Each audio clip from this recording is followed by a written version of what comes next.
area every single day, every weekend, 24/7. It does not matter. Tell them what breaking a black barrier mean, man. What they look like? What is black, man? What is black? Copper Color Productions, man. The Copper Color King, King Cash, Morals and Money, man. Let's get it. Black King, stand up for understand what black is. It's the essence, it's the culture. We've been on this earth, you heard? The Bronx was called Fort Apache. The Bronx was called Fort Apache, man.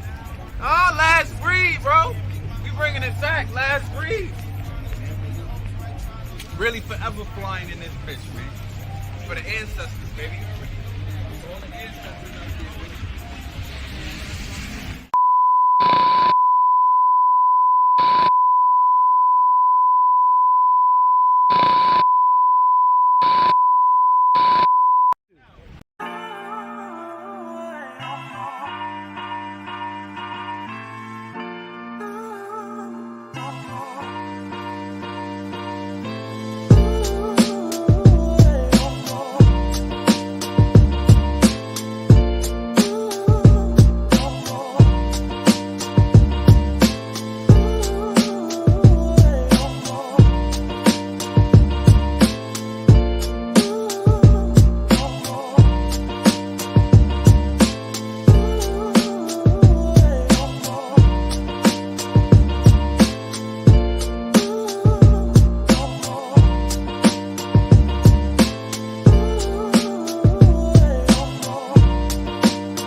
Yeah, man. Yeah, we back in this bad boy with some more good content, man. It's the Copper Color King, man. I thank y'all for tuning in. Everybody who's tuning in right now, who've been waiting since 9 o'clock p.m., I apologize, man. I apologize for the lateness. I was on the road. Surprisingly, it's traffic. It's traffic on a Friday night. Whoever going home from work right now, I feel bad for you. I feel bad for you. Because the highways is all jammed up right now. Yeah, we live from New York City, by the way. We live from New York City. Yeah, man, it's the Copper Color King, man. We back, tapped in on the M.O.I's platform, man. Make sure you subscribe to the YouTube channel, Copper Color King. Subscribe to the YouTube channel, Morals and Money. Follow me on all platforms. Copper Color King, man. Spelled the same. Everything you see in the banner, everything spelled the same. Just go to your search bar, type that in, Copper Color King. Make sure you tap in, man, because we got a good one today. I got a good one for y'all today. So I ain't gonna continue to ramble though, right? Let me just put something out there real quick.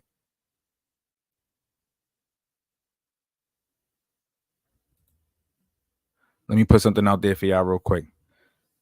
Right, I did some research on the Carib Indians from the West Indian Islands, man. Right? This research was so dope, right? It was so dope because Hispanic folks don't even know. Hispanic folks don't even know. They got a little bit black blood too. You be asking abuela, grandpa, yo, we black? They be like, no, whole time be dark as ever. Be dark as charcoal. Right? This research that I did pretty much supports the idea that my fellow Hispanics over there across the water, y'all black too. Not so much because of the skin complexion, but more so because of the hardships and trials and tribulations that the people faced over time. You know, our people went through a lot, man. The black and brown populations went through a lot. History has been rewritten so many times. At this point, it's really, really hard to keep track. I'm gonna be honest, it's really, really hard to keep track, but we have to do our best. Right? We have to do our best, and that's why I did this research. So what I'm gonna present to y'all today, right? It's a 30-minute video. We're gonna start off with a 30-minute video. This video comes from something that I did 2 weeks ago regarding the history, right? The mythology of the Choctaw peoples, their mythology, giants, cannibals, the Carib Indians, their migration patterns. How even in Louisiana, a lot of the inhabitants of that land, the Choctaw peoples, referred to some of the tribes there as Caribs. Not because they were Caribs from South America or from the West Indies, but because they were cannibals. So we learned that the term Carib is just another word for cannibal. Right? But not all Caribs are cannibals. It's so crazy. This is how they play with the words, the wordplay. And a lot of that stuff has our identities hidden within. Right? A lot of Hispanic people from the West Indies, they got Carib blood. Carib, Taino, European, some would say African, some would say, but more or less though, right? I'm gonna get the clip rolling. I want to give y'all this video just so that we have an understanding of where I'm going for, what I'm going for with this video right here. So after this 30-minute video, we're gonna talk about the history of the Caribs, the Black Caribs specifically, or the Caribs in general, and how they were relocated from St. Vincent over there to Guatemala, Honduras, you know, Mesoamerica, Central America. They were relocated. They were forcibly relocated. They were coined Black Caribs. They were coined Africans, right? They called Africans in the late 1700s. Removed these people from their true identity and then gave them a whole new identity. We would know these people today to be Garifuanas, the Garifuna people. But I ain't gonna continue to chat, right? Let's get into this video, right? So what I got for y'all? Let's get it busting. Let's get it popping. Let's get some more people in this live stream, man. Let's run it up. Let's run this one up, man. If you know, if your family got some of that Carib blood, man, this one is for you. This one is specifically for you, man. Let's check it out. Let's do it.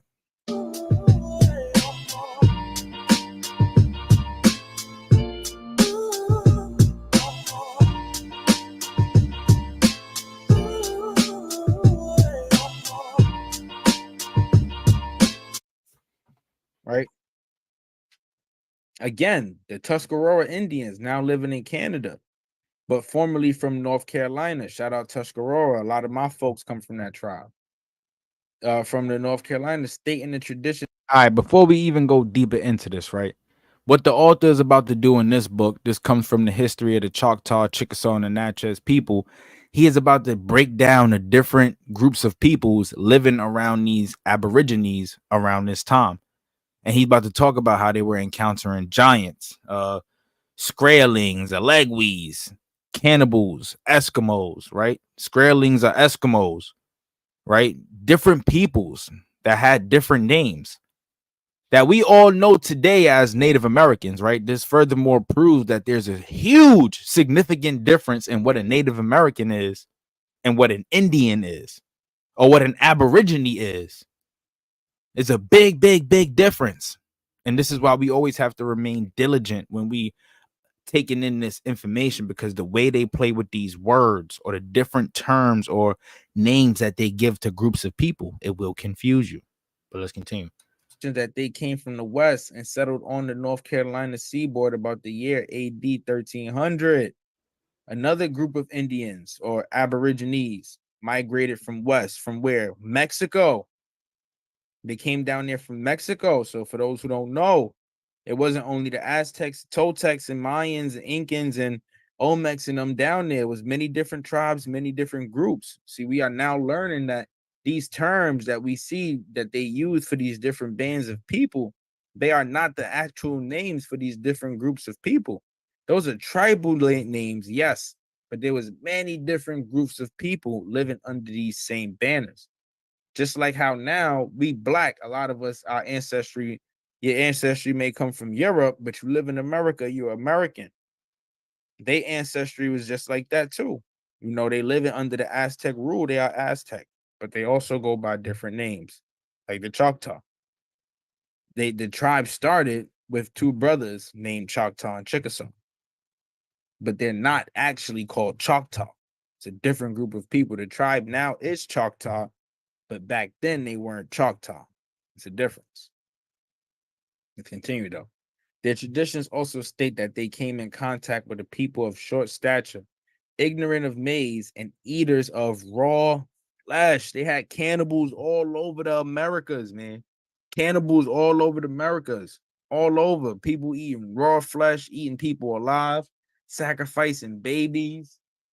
You know, one thing I'm gonna explain to y'all is with cannibalism comes sun and moon worship, comes paganism, because a lot of these people were being eaten during periods of sacrifice.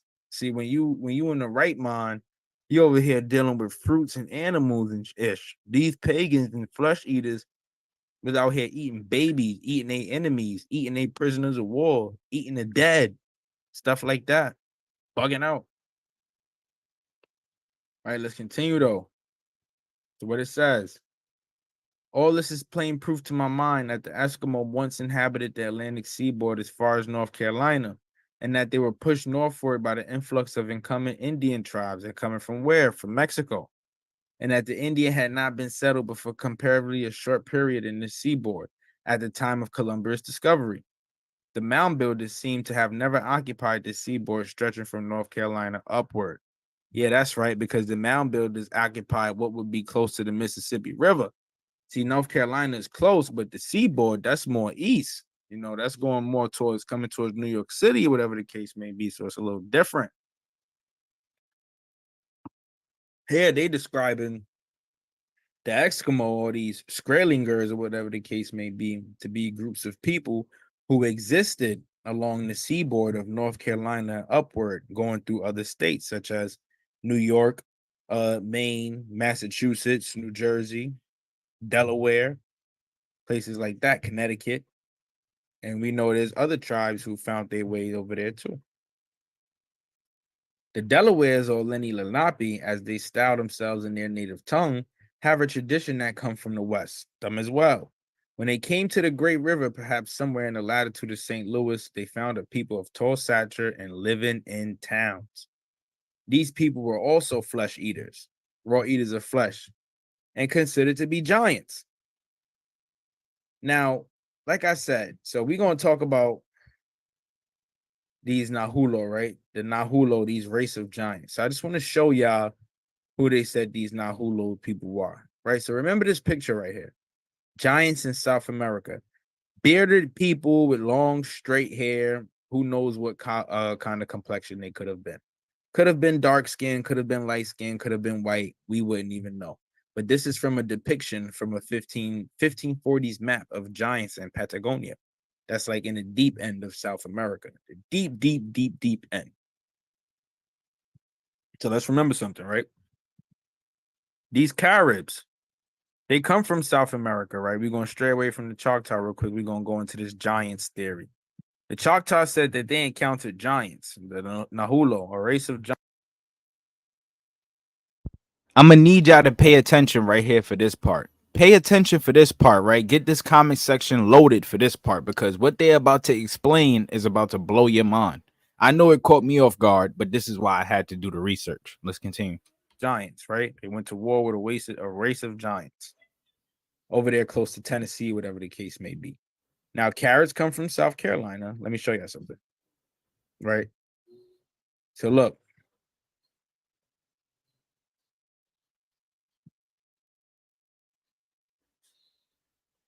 Let me show you something. Yeah, like I said, I went blind for a minute. Oh, yeah, right. So this is when they talking about these Eskimo, these Skrelinger.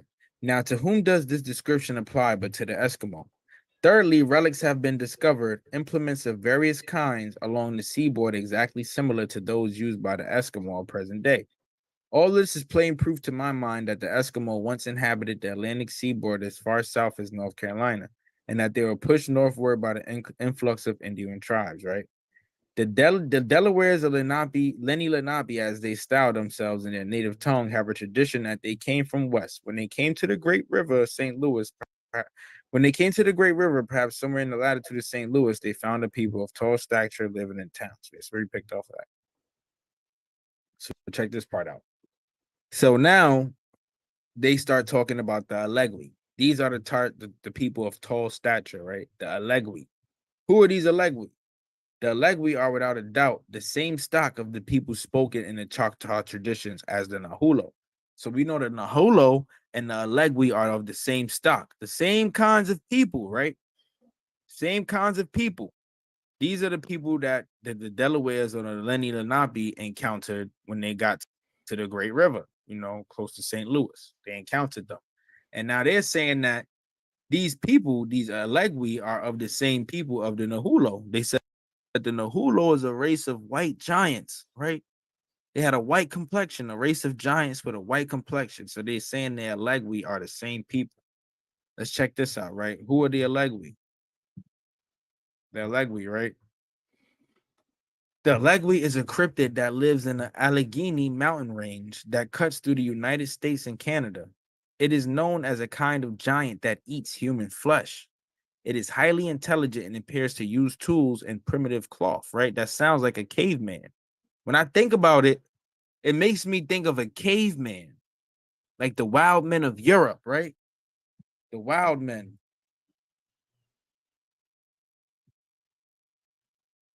Who are the wild men?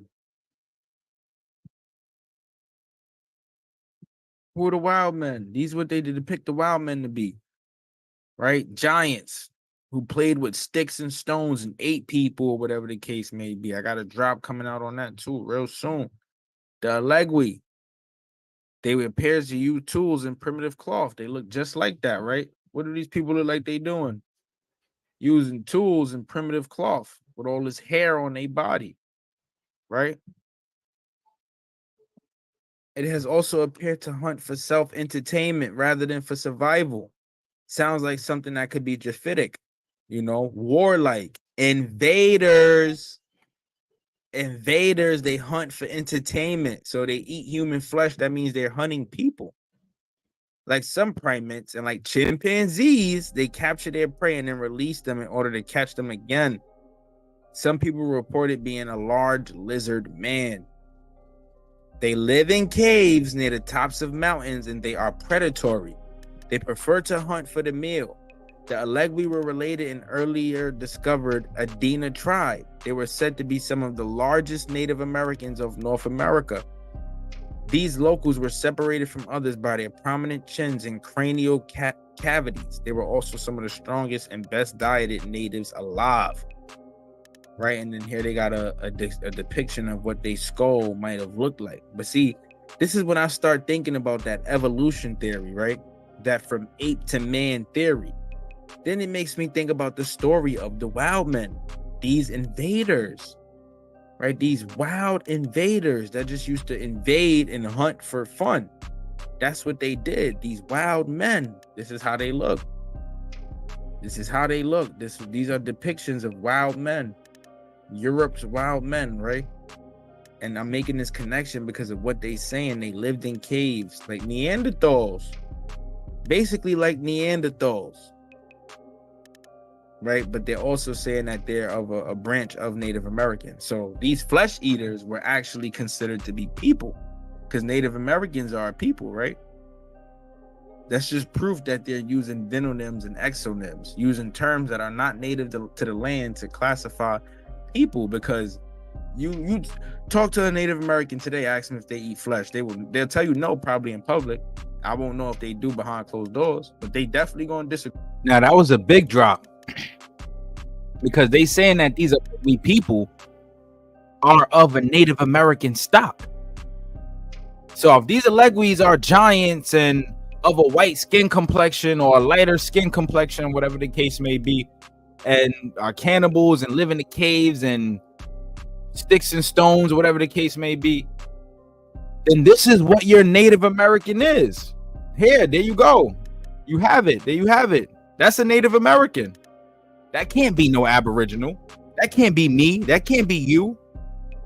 That doesn't even look like us. The skull shape, the cranial shape, nothing about it imitates the copper-colored man. But let's continue, because they about to really get crazy with it, right? Who are the Caribs? What is a Carib? A Carib is a name given to a group of people. That's not a Aboriginal clan of people. And I'm gonna prove this to y'all. Let's continue. Watch this. Agree with that. But here, look, you Native American. There go your Allegui. That's a Native American right there. Eaters of raw flesh. Let's go back into the PowerPoint, right? So now look, we know what the Allegui are now, right? And now we know that the Nahulo is a corruption of the Choctaw word Nahulo, and is now applied to the entire white race. Oh, big drop, because this could easily connect us to the wild man and caveman theories. These cavemen, these Nahulos, these giants, eaters of raw flesh that come out the caves and bite trees and shit, right? Let's read this part. What happened with the Alleguis and the Lenape, right? So the Allegui had to get the Lenape had to ask the Allegui for permission to cross the river. They granted it. The Allegui, however, seeing the Indians constantly coming from the west in such large numbers and fearing they would ultimately dispossess them of their country, not their country, their land, their part of land, commenced war upon them. After years of fighting, the Allegui were defeated and driven out of their country, retreating southward, and the Delawares and other tribes took possessions of the country. Now, these Allegui are without a doubt the same stock, like we just said. And now we know Nahulo is a corruption of the Choctaw word Nahulo. But anciently, it referred to a giant race with whom they came in contact when they first crossed the Mississippi River. These giants say their tradition, as related to the missionaries, occupied the northern part of the now states of Mississippi and Alabama and the western part of Tennessee. The true signification of the word Nahulo is a superhuman or a supernatural being. And the true words for the white man are Hatak Toby. Remember this, Hatak Toby. That's the words for the white man. And I want y'all to remember this term Hatak and what they about to connect this to. They're about to connect it to these Nahulos, these flesh eaters. But they also about to connect it to something else. Now let's continue. Right, so it says that Nahulo were of white complexion, according to the Choctaw tradition, and were still an existing people at the time of the advent of the Choctaws to Mississippi. That they were a hunting people and also cannibals who killed and ate the Indians whenever they could capture them. Consequently, the Nahulo were held in great dread by the Indians and were killed by them whenever an opportunity was presented. By what means they finally became extinct, tradition is silent.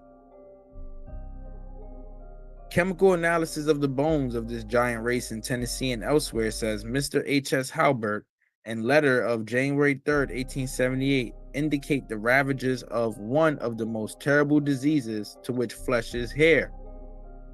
Bones exhumed from these ancient cemeteries indicate with painful certainty that syphilis was at least one cause of the extinction of these ancient people. Yep, hot talk. This could Man, be Toby, due white. to Yes, sir. them Yes, sir. flesh eaters. And even crazier too, right? They called these peoples Caribs. They called them Caribs. They called them Caribs. So if the Hatak Toby is the white man, who are the Nahulo, who are the Alegui, and they're calling them Caribs, then who are the Carib Indians? It's just a name given to a group of people. An exonym is an exonym given to a group of people. Thank you, Chosen, for Aries. I was waiting for somebody to drop some fire. I was waiting for that.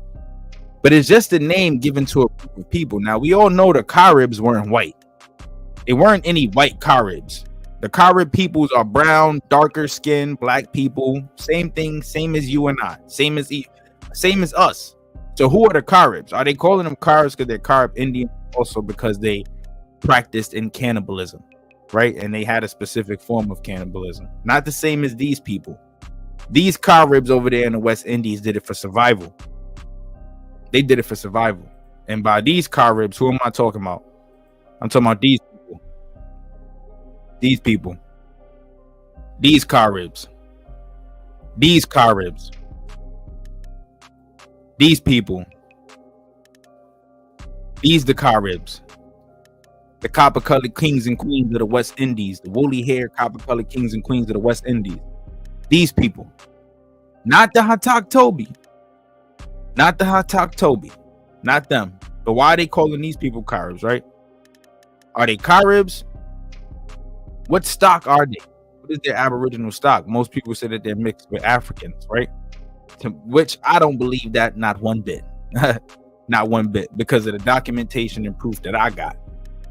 You know what I mean? And there was a lot of slave trading going on between the United States and the West Indies too. So many different complexions of people that could have lived over there or inhabited those lands, right? Like I said, they call these people Gadifuanas now. What do the Gadifuana people look like? Black. They black, right? They black. Let's continue. Just imagine all the other nasty shit they was doing. You eating flesh. I'm pretty sure many other diseases existed among these people, but syphilis though, syphilis go back that deep, all the way to a land of giants. Yeah, who knew syphilis went back that deep though? That's crazy. That's a big drop. More information. That's why I said this rabbit hole is about to be crazy. So yeah, let's continue. So what does it say? It was long supposed that the syphilis was imported into this continent by the European race. That may have been the case in this historical period, but I have no doubt it prevailed with awful fatality among the ancient people who dominated a large portion of this continent before the advent of the Indian race. Woo! Big drop. Big drop. Big drop. So we know syphilis killed off these giants, right? Syphilis killed off these giants. Now, I got some more smoke for y'all, right? Check this out. Let me just zoom out real quick. All right, we there. Now we going to the book. I'm gonna take y'all into the book, right? The book of the Choctaw, Chickasaw, and this, y'all watch this. Let's go back real quick. Watch this, y'all. Let's go back, man. Like I said, this rabbit hole. Watch this, rabbit man. hole, bro. Your boy does his research. Right? Now look. Let's just say that your boy does his research. Check this out. They talking about the Caribs and the Hulo. I mean, they talking about the Nahulo, these Alegui, these giants, these cannibals, these flesh eaters. Check this out. Be that as it may, I still believe in the Choctaw traditions that the Nahulo, who inhabited North Mississippi and Alabama and West Tennessee, were a hunting people, as they have left no trace whatsoever, whatever, of having been agriculturalists. As the unbroken. Hold up, let me pause real quick, right? Show y'all something. We have to understand terms, right? We got to understand terms.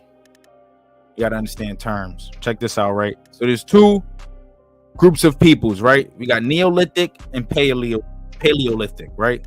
Two different eras, right? So what is Paleolithic, right? It's an ancient cultural stage, human development characterized by the use of rudimentary chipstone tools, right? The use of tools, right? The Neolithic is age, basically the use of stone and plenty other things. Let's look into it more, right? So I don't want to miseducate anybody or miseducate myself, right?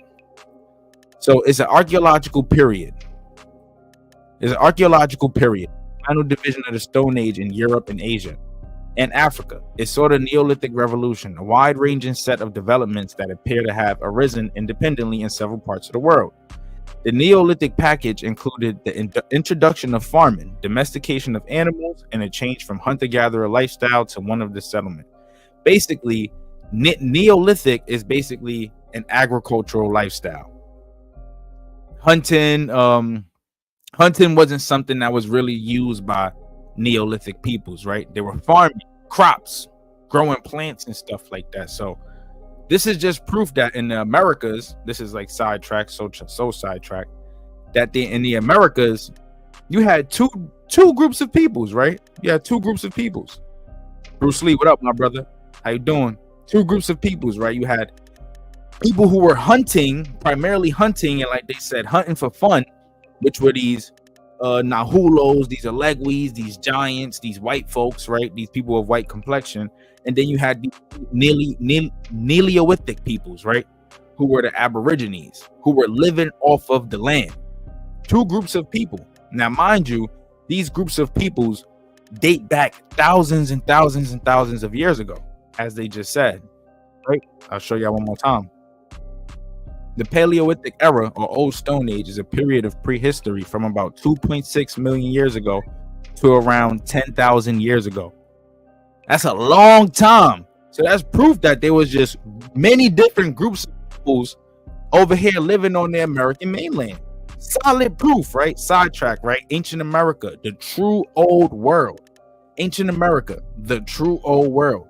Like I said, the land that came out the waters first. Primordial waters first. America. Everything was here first. Boars, horses, goddamn lions, tigers.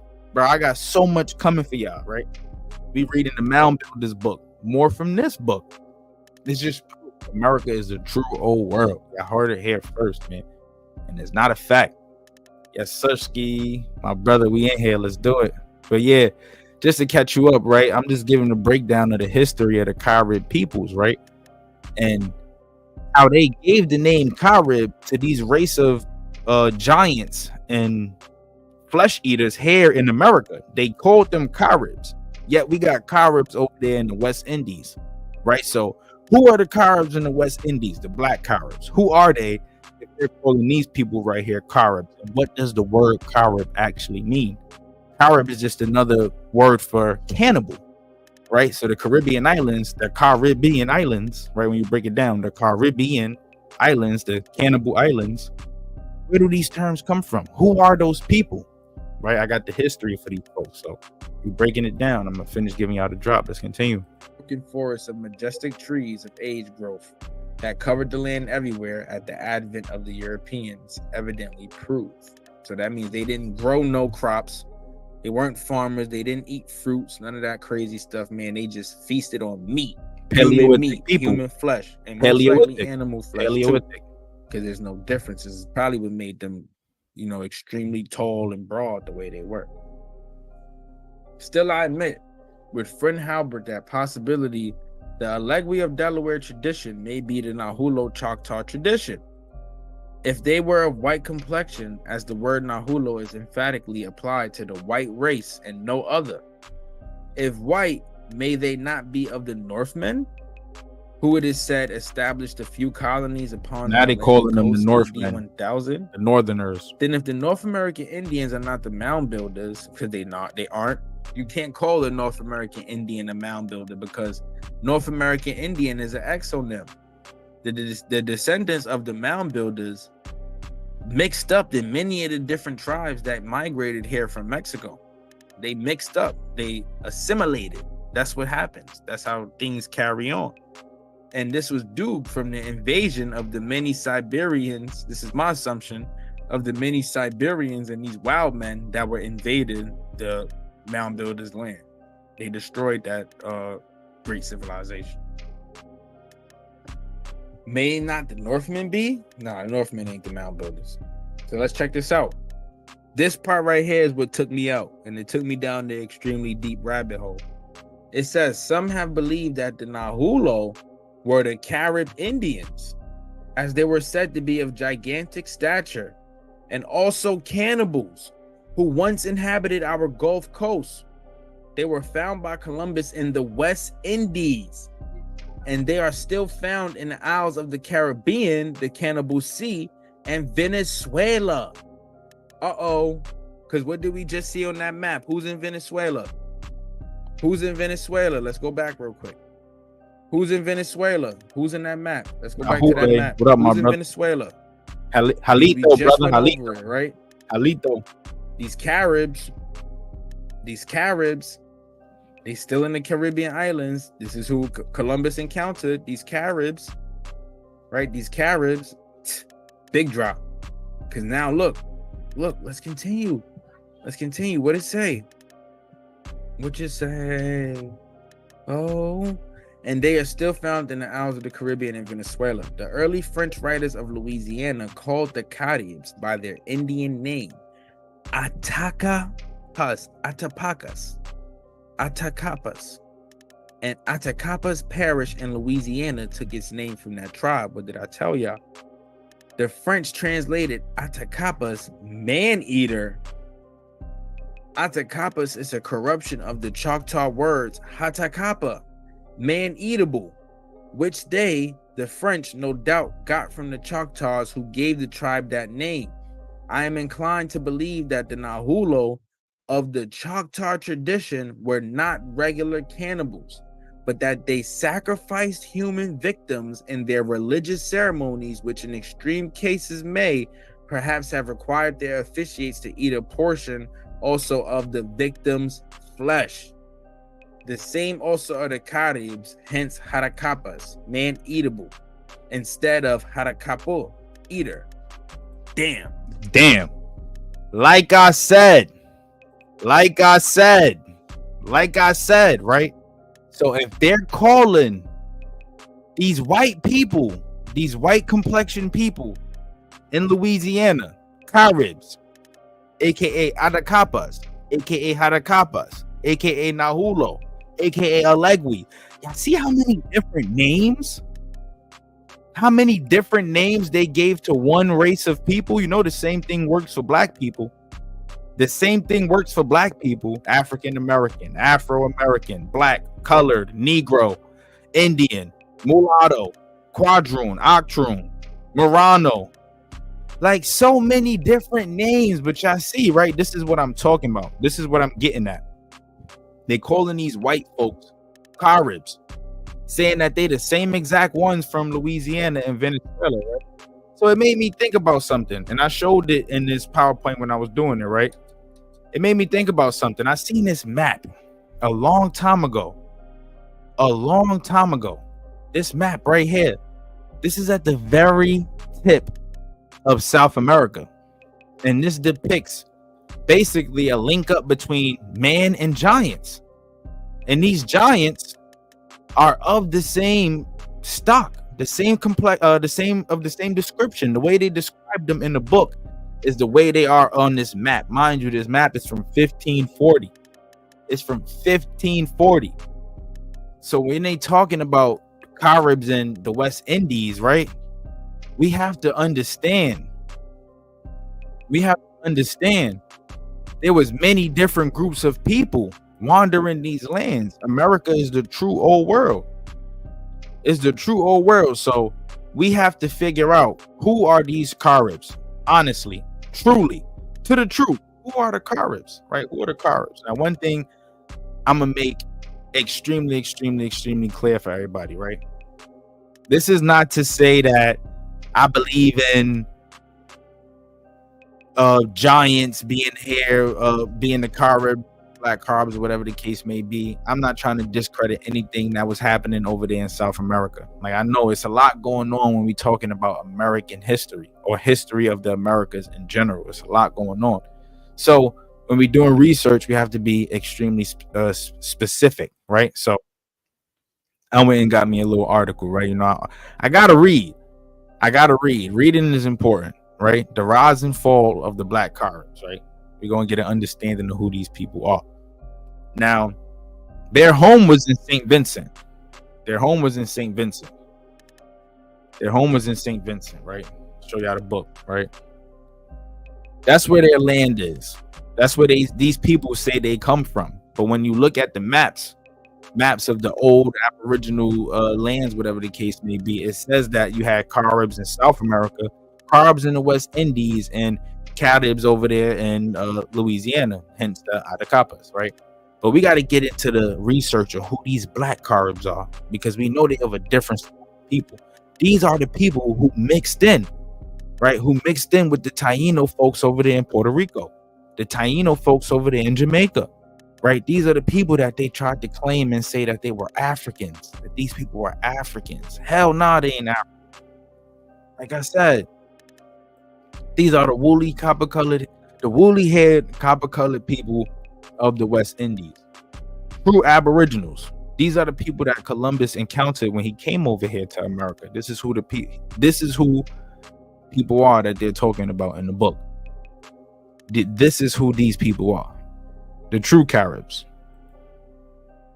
And mind you, right, they weren't even cannibals like how they were explaining in the book, right? These people were pirates. They were pirates. And what they pretty much had to do was hunt, right, to survive. They had to hunt. And sometimes that came with eating other people, right? They were also fishermen. But you got to understand, a lot go on as far as the weather, hurricanes, and whatever the case may be over there in the West Indies. So a lot of that land, you know, is not accessible sometimes around certain times of the year. So these people, especially when they're on their expeditions or pirate ships, you know, they crash landing, whatever the case may be. And because they have no food, no supplies, they're being forced to eat other people to survive. And when Europeans got a whiff of this, right? When they got a whiff of this, they like to call them, or they categorize them as cannibals. They categorize these people as cannibals, right? But like I said, we're gonna go into the history of the Black Carib. This one is gonna be real interesting. So let's get into it. Right?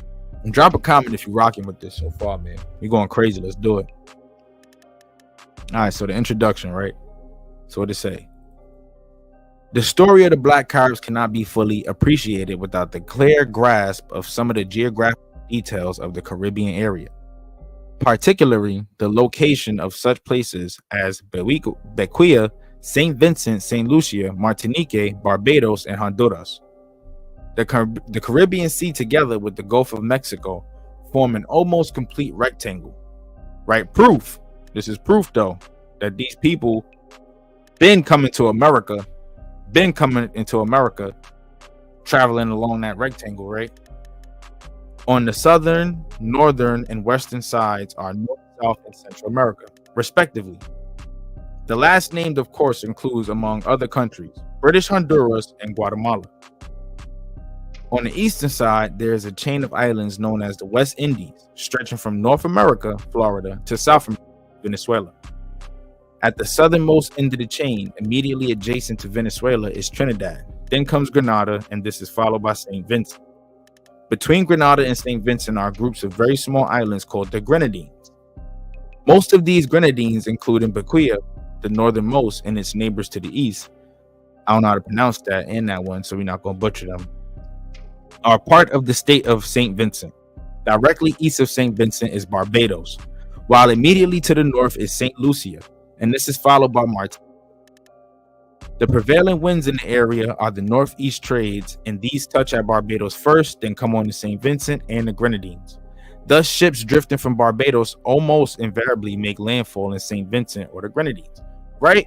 This part is important. Check this out. I'm gonna show y'all. This is crazy. Check this out. right? So what did this say? This is from oh no, wrong book, right? This is from Indian slavery in South Carolina. So what does this say?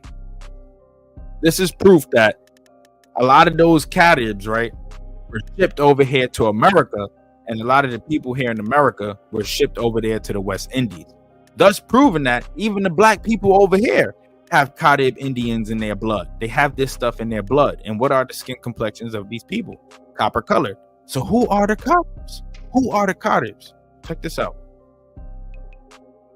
The Virginians backed up these harsher viewpoints in actual practice after the uprising. In 1627, a Captain Sampson arrived in Virginia with a boatload of Carib Indians from the West Indies. The assembly discovered that the Indians had run away and had hid themselves in the woods, aka Cimarroons or Seminoles, runaways, Cimarroons or Seminoles, attempting to go to the Indians of this country, to go to their brothers and sisters for help, right? To go to their brothers and sisters for help. So they basically went, got some Indians from the West Indies and then brought them to Virginia, and then took some Indians from Virginia and brought them to the West Indies.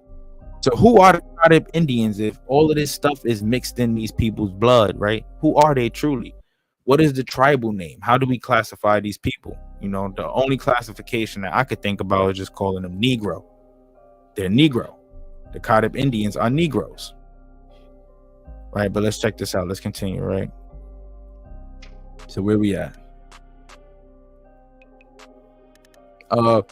One final point about the geography of the area that it is worth bearing in mind is that it is hurricane prone. Like I said, hurricane prone. There was a lot of natural disasters happening. So these people had to survive without food a lot of times and were forced to eat one another. And this is why they called them Caribs, cannibals. Why they got that name. That's why. These violent storms being most prevalent between June and September. These storms have played no mean part in the history of St. Vincent. The recorded history, of course, begins with the arrival of Columbus in the West Indies. The inhabitants that he found in these islands are believed to have come up the chain from Venezuela, right? Their original home being the Orinoco Basin. So Caribs come from Venezuela. But we seen that on the maps. We learned that from the maps, right? This is who are the Caribs. If they're not them white complexion giants, right? Who are the Caribs? Who are they, right? The Europeans on their arrival found that St. Vincent contained far more Caribs than any other island. Some historians have attributed this to the Caribs' liking for St. Vincent's rugged terrain and good fishing grounds. Like I said, they were fishermen. Since other islands in the chain have these characteristics too, in fact, there are others more favored in this respect than St. Vincent. It is more likely that when Europeans arrived, only the advanced guard of the Caribs had got as far as St. Kitts. The main wave had only reached St. Vincent, where they were gathering in preparation for the next move northward, so they kept migrating northward, thus proving that they eventually, ended up coming close to Jamaica, Dominican Republic, or Haiti, Haiti, Jamaica, like I said, Puerto Rico, and being able to mix in with the Taino population, right? Creating these copper-colored aboriginals that we see right here, or like Nagas, like Nagas, big facts, the Nagas, right?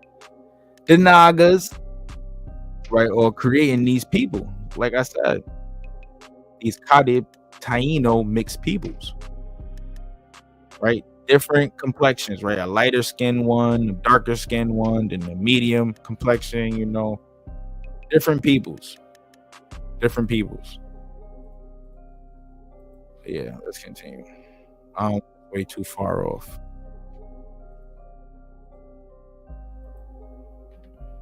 Where we at?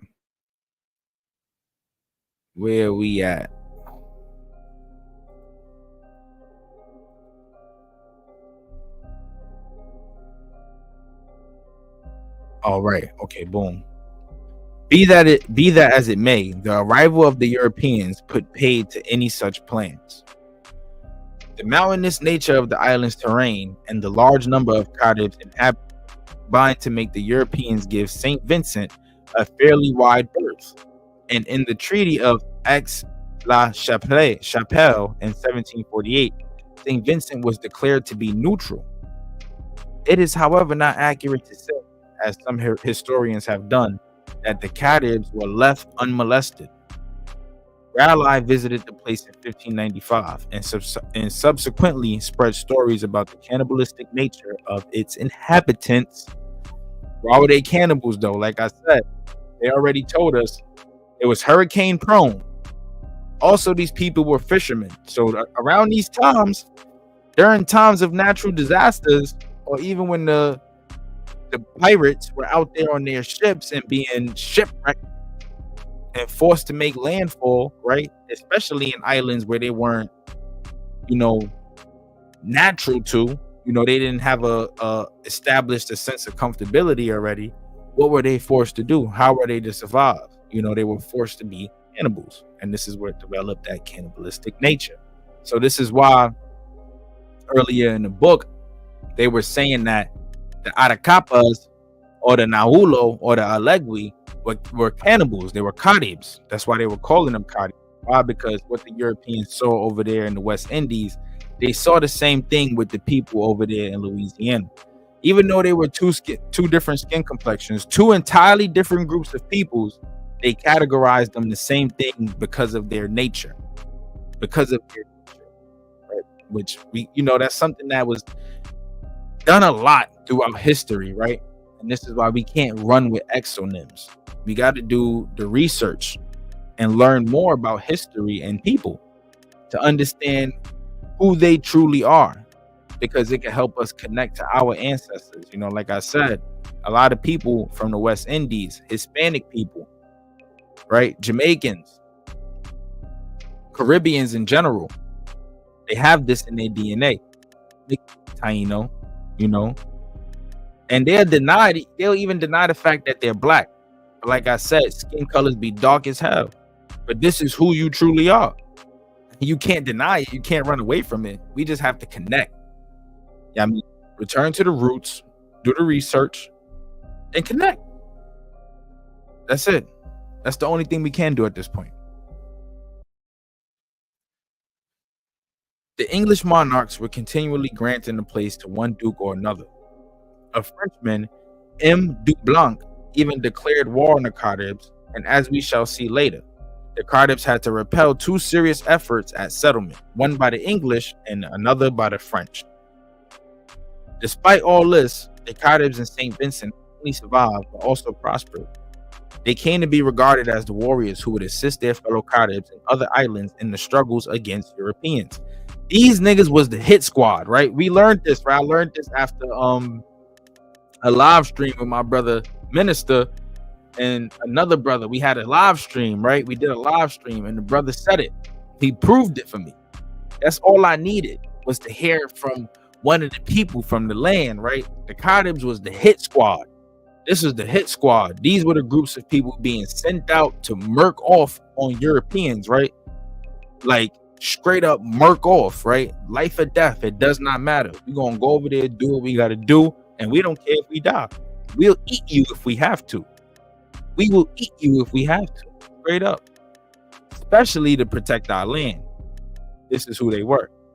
Right? They had a sophisticated style of invasion too. They're straight up going butcher the men.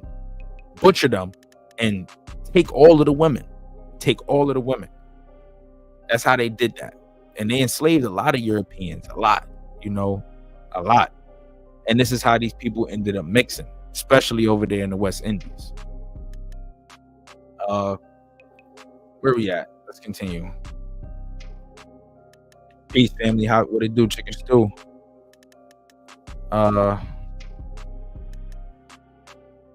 Despite all this, the Caribs in St. Vincent not only survived but also prospered.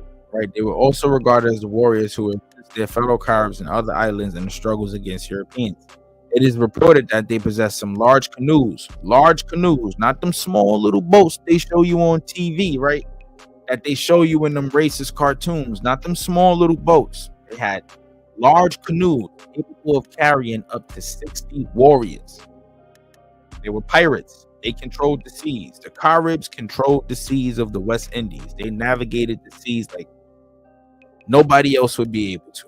As a matter of fact, a lot of the people who ended up learning how to navigate these seas, even the Magellan dude, they learned a lot of this information from these people.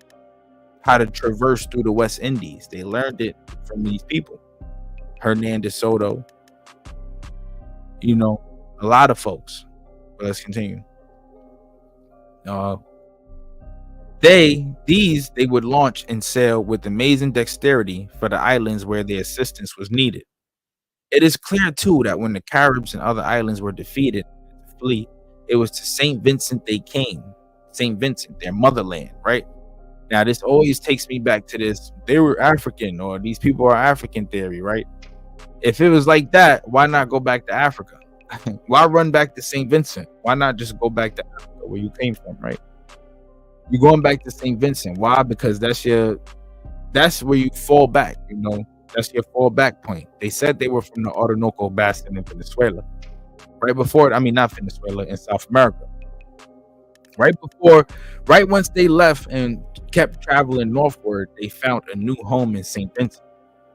So that just means that St. Vincent is their base of operations. They call this place home. This land is native to them.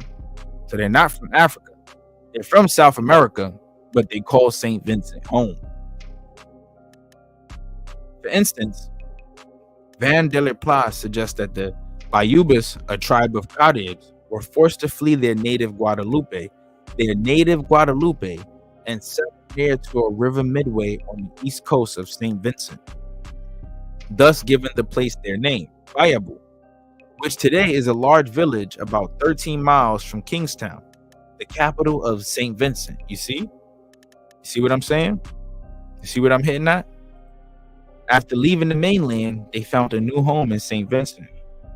Called that home. St. Vincent is their home.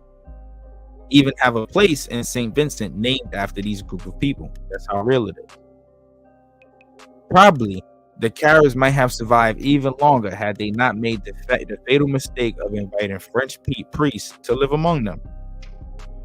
It appears that a French sailor had enticed two young Caribs, one of them the son of an influential chief, onto his ship and sold them as slaves in Tortuga. General Poincy ordered the boys to be returned to St. Vincent, and in return, they were sent to St. Kitts to thank him. While there, they met a French priest, Pierre Orgarbon.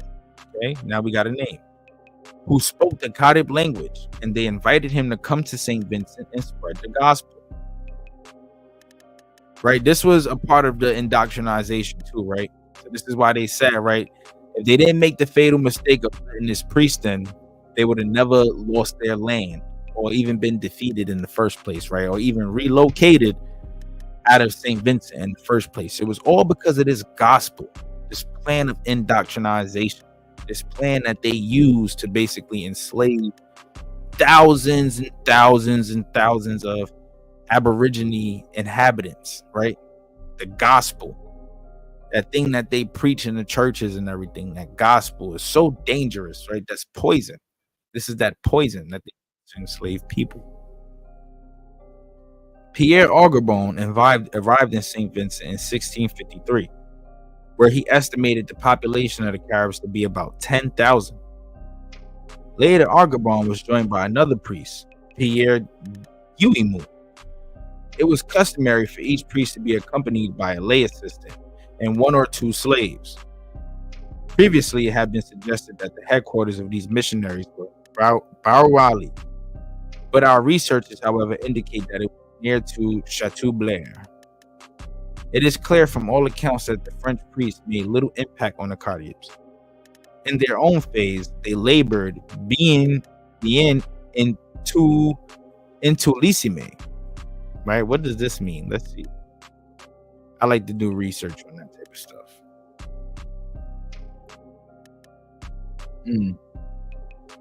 Okay, not giving us a definition. Maybe y'all can help me out with that one too. Drop a comment if you know what this means right here. Bier into Lissime, right? In their own phrase, they labored. Does this mean enslavement? Is this another term for work or enslavement or labor? The organization or the lack of or the organization, or rather lack of organization of Carib society made the propagation of the gospel extremely difficult.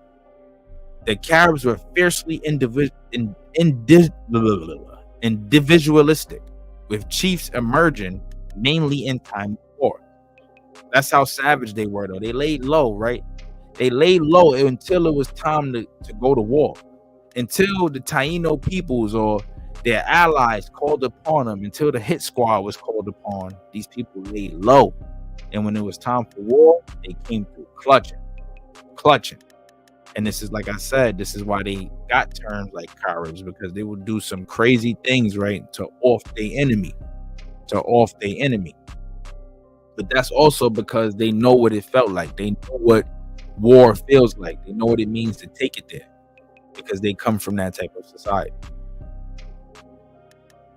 The difficulties, too, of reconciling the precepts of the French priests with the practices of their other countrymen who sought to take away the Caribs and enslave them must also have made the Caribs somewhat skeptical. Matters came to head when in 1654, the Caribs, at an inner island council, resolved to drive the French from the islands. One of their first acts was to massacre the French priests and their assistants in St. Vincent. You see, they were already ready to rebel. Because, you know, you got to think about it. It's like, all right, we got these people over here in our land. We're not familiar to whatever they got going on. We're not familiar to this. It's different to what our norm was. It's different. And it's natural to feel threatened to what's different, especially if it's not a part of your societal norm. So they started plotting. And in the midst of that plotting, we're going to figure out that the European powers on their end were plotting as well. Let's continue. In reprisal, the French sent an expedition and 3 men of war to deal with the Caribs in St. Vincent. For 8 days, they systematically destroyed the Caribs, their villages, and whatever little cultivation they had. Wow, you see? Like I said, they plotted on them and got up with them, right? And it says, this was not the only disaster to befall the Caribs, as on July 13th, 1653. The island had been struck by a violent hurricane, and these hurricanes were happening often around this time. Often, you know, that's why I said they were familiar to war, because they knew how to survive. Moreover, the Negroes from Africa. Moreover, the Negroes from Africa had by this time made parents with consequences that were to be extremely far-reaching. The Negroes from Africa, right? This is so funny because listen to what they say later on in this story. I love this part because they're about to get real in depth for us, right? The precise origin of these Negroes has been difficult to determine. They don't know where these Negroes come from. The available evidence, however, suggests that they may have gotten here in 3 different ways. The first group or groups were apparently captured and enslaved by the Caribs. They are the Caribs. Right? But you see how they like to say they've been captured and enslaved? I got some fire for y'all. Aboriginal people didn't practice no forms of slavery, right? They didn't do that type of stuff. That's something that's a European thing, right? And I'm gonna prove this to y'all. Let's check this out. Okay, so what does this say? What we got? So this is from the book Intertwined Threads of Red and Black Peoples, right? So it says war, captivity, and bondage occurred pre-contact, but these practices were fundamentally different from white settler colonial systems of chattel slavery. They did not enslave people. They had war captives and whatever the case may be, but often and a lot of times these captives either ended up becoming a part of the hierarchy or family. They became family. Oh, okay. Thank you. Very useless. Thank you, brother. Thank you, Bruce. Thank you. I appreciate that, brother. Thank you. My guy. You the man, bro. You the man. Yeah, but look, They didn't practice in any form of chattel slavery. So when we reading, right, and we see stuff like that says like these Negroes were captured or enslaved by the Caribs, you gotta look at the facts. They didn't practice in no forms of chattel slavery. It's completely different, right? Indigenous people were not monolithic, and customs varied greatly across the Americas, right? They had multiple wives. They practiced in polygamy, right? Polygamy, definitely. If that's the same thing, sorry. And customs varied greatly across the Americas. Some indigenous groups, most of which are in Central America, practiced forms of captivity prior to contact that closely resembled European constructs of slavery, as they were connected to religion, ritual, and imperial power. Some, right? They say some. Well, check this out. Yet these models were not race-based or primarily economically motivated. In North America, the captive practices in place at the time of European were not tantamount to slavery. It was not slavery. And the incorporation of captives into tribal societies provided differential access to upward mobility and social equality. For example, Iroquois captives could become fully integrated and even respect elders, whereas Algonquin captives were members of households but not considered fully equal. None of these indigenous practices were compatible with European expectations of slavery, nor were they comparable with the then developing European concepts of plantation economics. No way, Jose. They did not practice in the same forms of slavery. That wasn't something that these people did. They didn't get down like that. Right? And subscribe to the Morals and Money platform on YouTube, man. We going crazy, bro. We are going crazy, man. Follow us on TikTok, Instagram, Facebook, Copper Color King, all across the board, man. We going crazy. But like I said, right, they're gonna say that these Negroes were slaves of the Caribs. How are they slaves of the Caribs when indigenous peoples in the Americas didn't practice in any forms of chattel slavery? It wasn't comparable, and it isn't compatible. Right? Forced labor for profit, perpetual slavery, and slaves as property were not indigenous concepts. In fact, these differences routinely created diplomatic issues when French settlers were not free to enslave people they had required or returned them during diplomatic peace accords. Right? And like they said, the French was over there fucking with the Caribs. It was messing with them, right? Stirring up shit in the pot. And they're gonna say, right? They're gonna say they were captured and enslaved. No way, Jose. They were family. These people were Caribs. They were Caribs. And proof of that is in the excerpt itself. You don't know where they came from. Well, if you don't know where they came from, then it's obviously that they are from there. You cannot find no ancestral source for them because you're standing on the place that they come from. St. Vincent, the Americas, right? Make it make sense. Make it make sense, man. Make it make some mother loving sense. That's why I love doing this. But let's continue. Right? For almost a century before efforts were made to colonize the Lesser Antilles, usually by the French or English, the Spaniards were carrying slaves from Africa to Santo Domingo, right? And mind you guys, right? I just want to let y'all know. The first slaves in the Americas were from Europe. That's one. Two, like I just showed y'all, they were transporting slaves from the Americas to the West, from the West Indies to the Americas that whole entire time. So what you mean from Africa? Right? Look, in 1716, Captain Harry Beverly and his ship were captured by the Spanish. Many Indian slaves were on board, undoubtedly being transported to the West Indies for sale. So what are you talking about? Africans? No,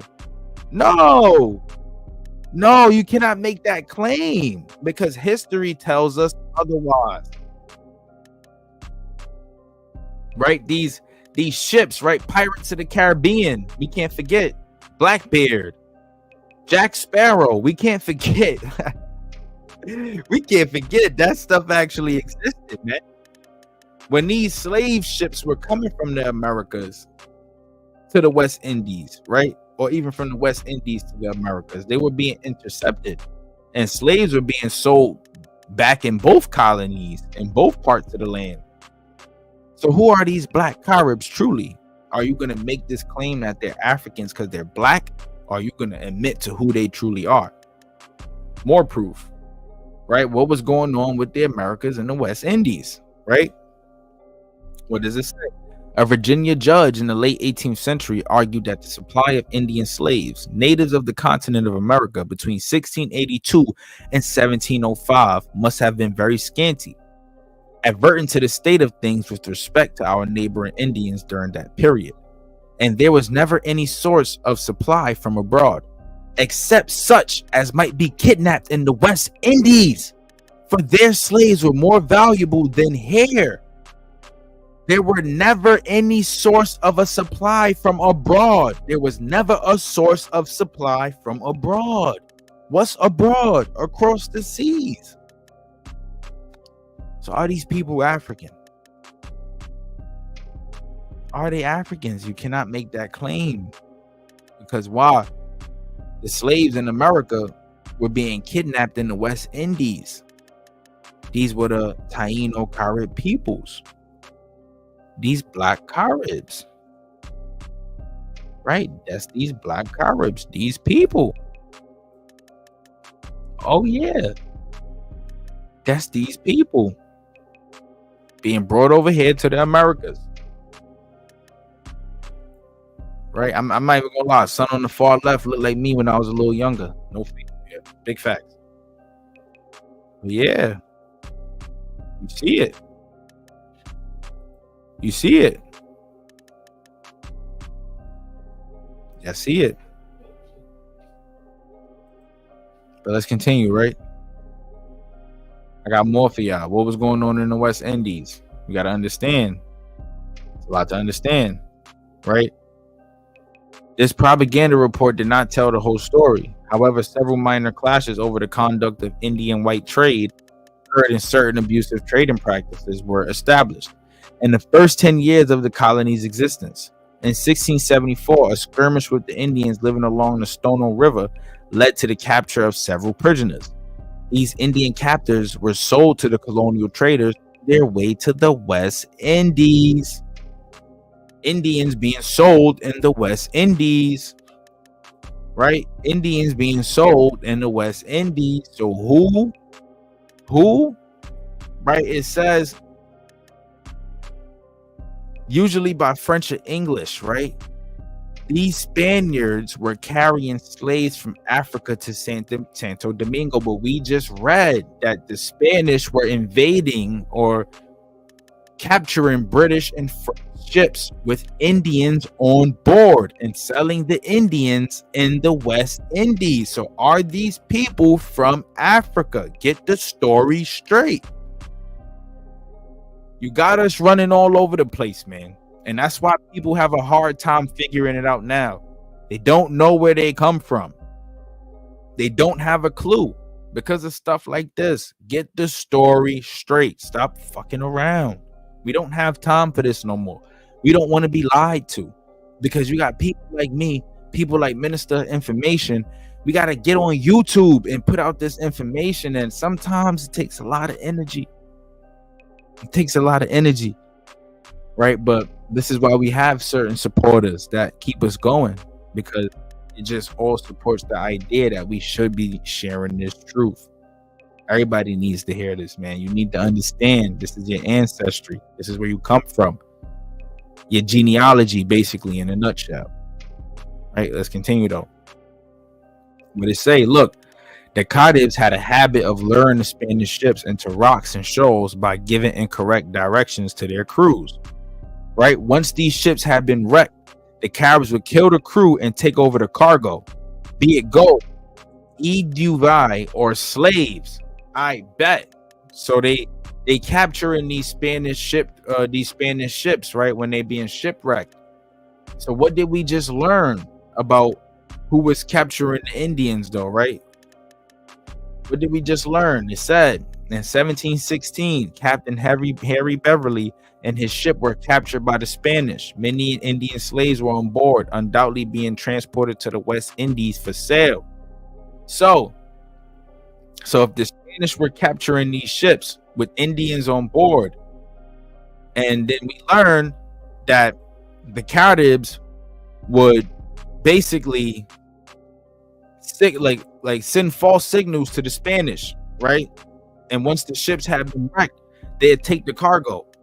So if this cargo was Indians, and they saying that the Negroes in St. Vincent were basically captured and enslaved, then who are these Negroes? Other Indians. Make it make sense. Make it make sense. That's what I'm saying, bro. Make it make sense. That's why I like cross-referencing different articles and stuff like that, because we have to make sense. It wouldn't make sense for you to tell me that they were Africans, right? They coming from Africa to St. Domingo, right? The Spaniards were carrying them, right? But when we read in the book, what does it say about the Spaniards, right? The Spaniards, pirates, were capturing ships with Indians on board, and these Indians were cargo that were about to be transported to the West Indies. And then we learn that the Spaniards were carrying slaves, quote unquote, from Africa. And the Caribs had a habit of luring these Spanish ships into the rocks. And then once they kill a crew, once the ship was wrecked and the Caribs would kill a crew, they'd take the cargo being Indians, right? These Indians assimilating with their culture, thus becoming family.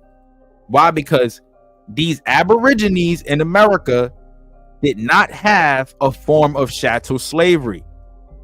For example, Iroquoian captives would become fully integrated and even respected elders, where Algonquin captives were members of households. They were becoming part of the family. Come on, man. Come on, we really smoking shit, bro. Who are the Caribs? Because they not those white complexion, Nahulo, flesh eating, even though they did, do their little thingy thing, whatever the case may be, as far as cannibalism goes. But they not the Nahulo. They are not the Alegui. They are not Native Americans. They aren't giants. Average size of these people for men about 5'9", 5'10". The average Negro, some being 6'3", 6'4". Now that's considered a tall stature, tall, broad, strong, the depiction of a superhero for these people. Not no white complexion, Nahulo, climbing out the caves. These people don't even have caves. They live on an island. So even if they did have caves, it was probably used for shelter from natural disasters. Other than that, they was out there living in huts and houses made out of mud and clay or whatever the case may be. All right, that's why I say we got to go into it. Doing the research, you start finding out shit, make it make sense.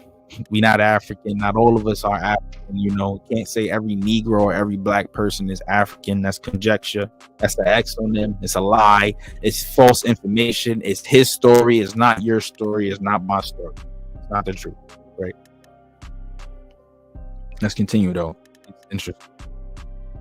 Later, when the French and English settled most of the Lesser Antilles, leaving St. Vincent and Dominica to the Caribs, the latter would make excursions from their two islands and carry off slaves from the French and English plantations.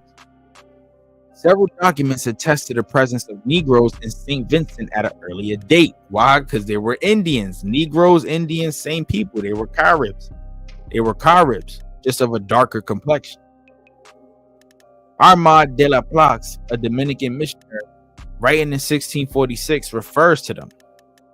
In British Calendar of State Papers, 1661 to 1662, St. Vincent is referred to being as all Indians and some Negroes from the loss of two Spanish ships. Boom, right there. Because what did it just say was going on around this time, right? 1716. Not too far from that. Not too far from that. We got more between 1682 and 1705. Right? All of these dates are close. Like M.O.I say, pay attention to timestamps. All of these dates are close. So these Negroes, obviously, according to the information, are Indians. They're just more Caribs that mixed in, or Indians that may have came from USA that mixed in with these groups of people. But they can't identify it now because they have so many different skin complexions now. You got light skin, brown skin, dark skin. It's hard to identify. And this is why the history of the Carib people is so interesting, because what the colonizers did was they found or devised a strategy to separate them. They separated them and used color and forced these people against each other. Watch this. Let's continue. See what else we got. Where we at? Yeah, boom. Lord Willoughby, who described St. Vincent as covered with woods, Indians and blacks. And Philip Warner stated in 1676 that St. Vincent had some 3,000 Negroes and no island as many Indians. Negroes, Indians, same people. Dodge that. Dodge the hijack. The second major source from which the Negroes may have come is a Dutch ship carrying slaves from the Bight of Benin, West Africa, to Barbados, right? And let me let y'all know something right now, right? These Dutch were pirates too. These Dutchmen were pirates too. And they were capturing a lot of the Indian slaves coming out of the Americas as well. What's good for the geese is good for the gander. That was the source of commodity. That's where the money was, right? That was the easiest way to transport and get slaves from one place to another. They couldn't go back to Africa and to America that many times, make all of these different trips and bring all these people over here successfully. No, 9 times out of 10,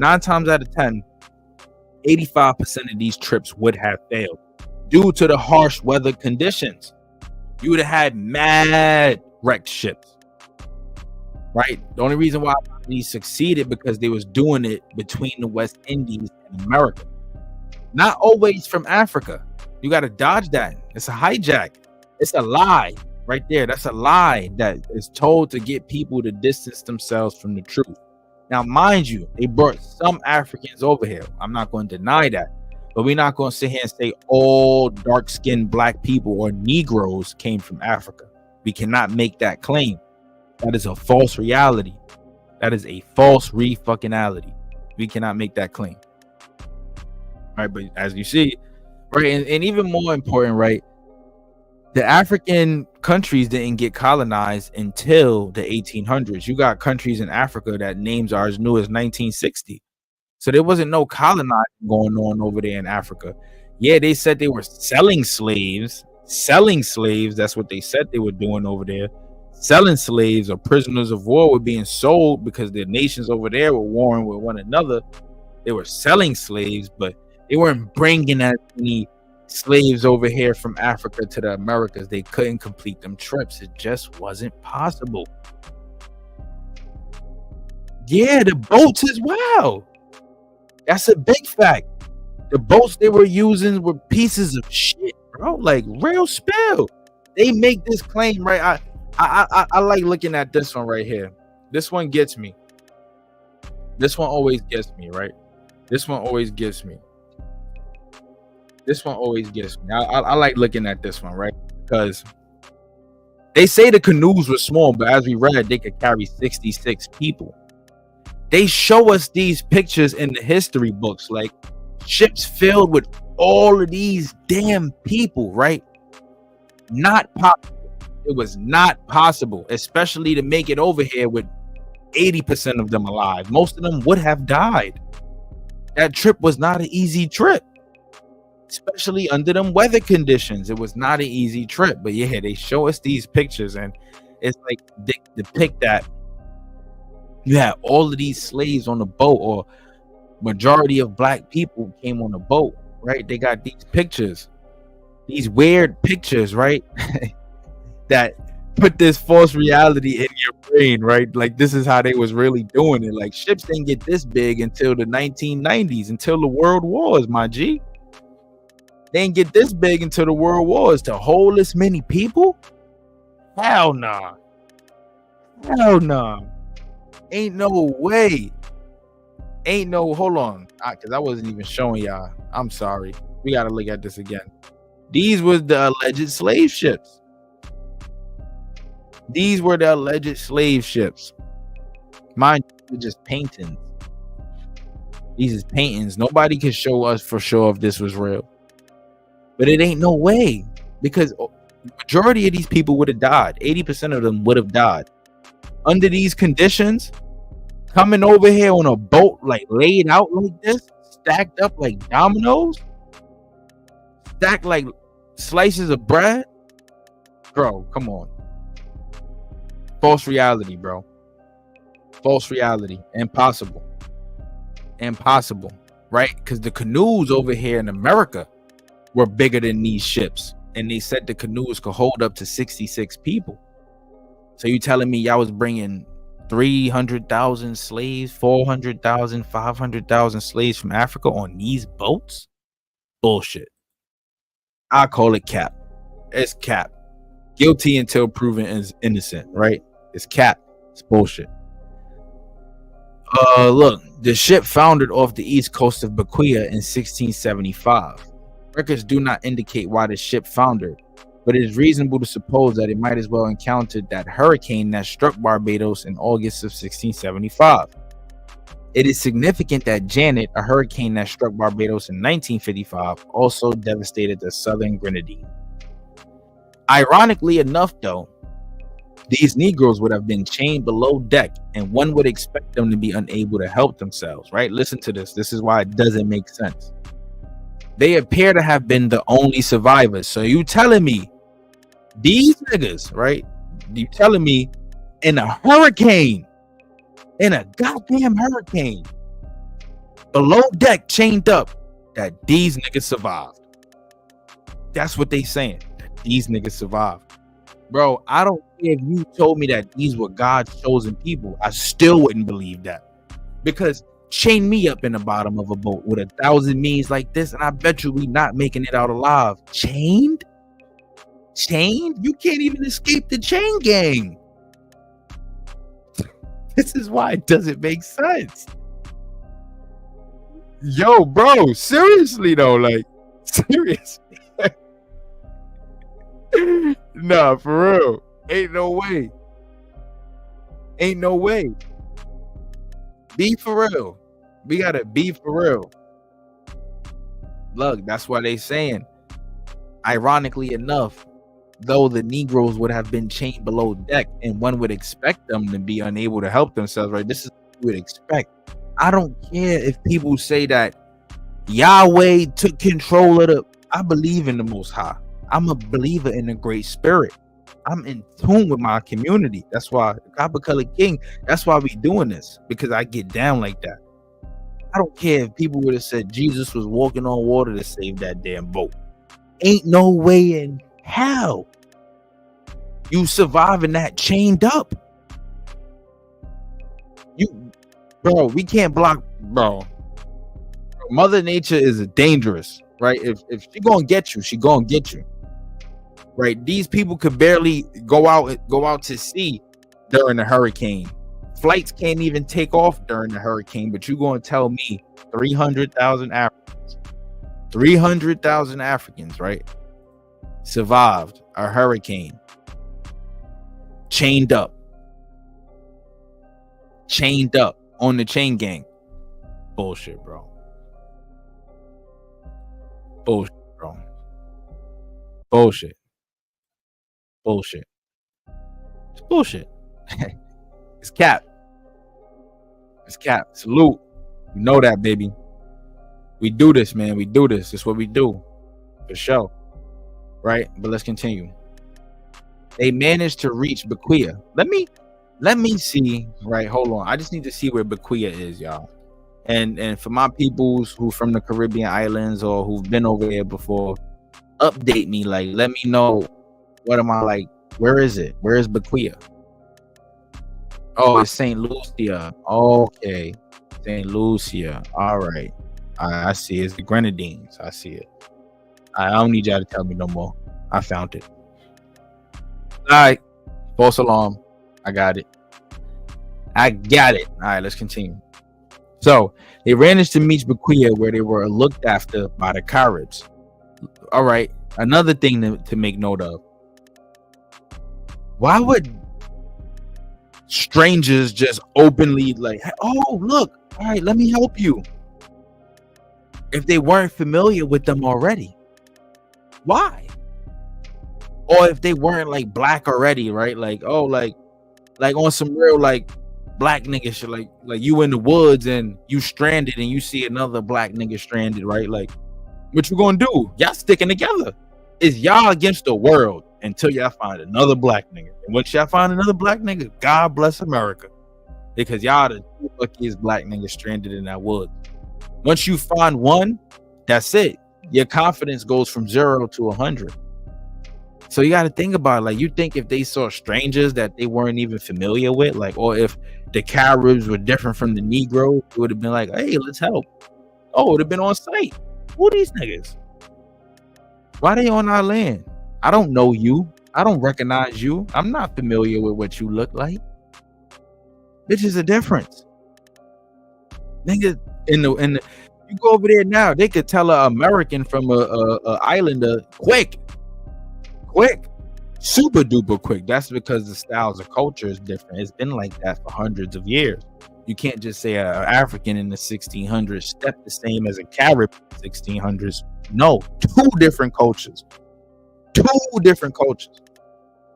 But when they saw them, they was like, oh yeah, we're gonna look after them, because they were already familiar. You got to make it make sense. Right. Economically stupid. Right. And you know, and this is why I like to say this too, right? These Europeans were terrible investors, bro. They were terrible investors. Don't make dollars and it don't make sense. Big facts. They were terrible investors, because if this what they was doing with their cargo, you can only imagine. Right. Subsequently, they came across the St. Vincent and were absorbed into the yellow Carib communities. Remember when I said they divided the Caribs, right? They divided them by giving two classifications. One black and one yellow. Now, when we say one black, one yellow, is this lady on the far right and this mofo on the far left.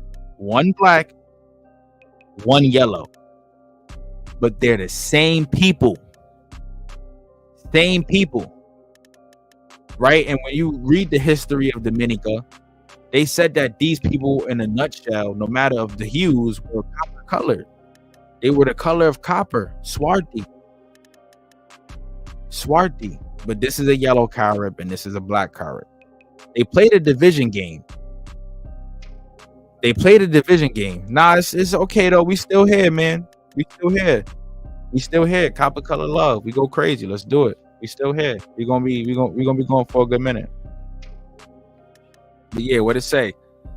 The third and probably the most important source from which the Negroes came from was Barbados. They did this, right, because most of the black Europeans were over there in Barbados, right? Most of the first slaves in Barbados were European. Jamaica, Barbados, Haiti, they were European, black Europeans. That's who they were. The Maroons, the Cimarroons, the Maroons, black Europeans escaping the religion, the thing going over there with them kicking out the Moors. I forgot the term. Is it Inquisition? I forgot. Maybe y'all could drop a comment, familiarize me again. I forgot the term. I know what I'm talking about 100%. I know what I'm talking about 100%. Halito family, Halito, Halito, love. How you feeling? Yeah, refresh my memory, y'all. Is it the Inquisition? I'm forgetting, right? But it's something that happened over there where they was expelling a lot of the Jews and Moors. A lot of them were coming over here under the Christian banner, right? But still practicing their shit in secret. You know, they called these people crypto Jews, right? They were Christians in public, but Jews and Muslims in private. These were black people, though. These were the Moors over there in Europe. The Moors, not the Moors, the Moors, and that they were the first peoples of that were slaves or indentured servants in Barbados, Jamaica, and Haiti, and places like that. Hence the Haitian Revolution, right? The dude Toussaint Louverture was a Carib mixed, Taino mixed, Black European, and that's why after the war they expelled him to France. They expelled him to France. They didn't send his ass to Africa. They sent him to France, where he died. Make it make sense, right? Make it make sense. It has already been mentioned that most of the Lesser Antilles, Inquisition, yeah, yep. All right, there we go. I wasn't bugging. Inquisition. It has already been mentioned that most of the Lesser Antilles, including Barbados, were colonized, while St. Vincent and Dominica were left to the Caribs. The slaves in Barbados did not take long to discover that a boat or even a raft drifting from Barbados would in St. Vincent. How? Because they already knew. They were already familiar with this type of stuff, with these forms of navigation. They've been there before, right?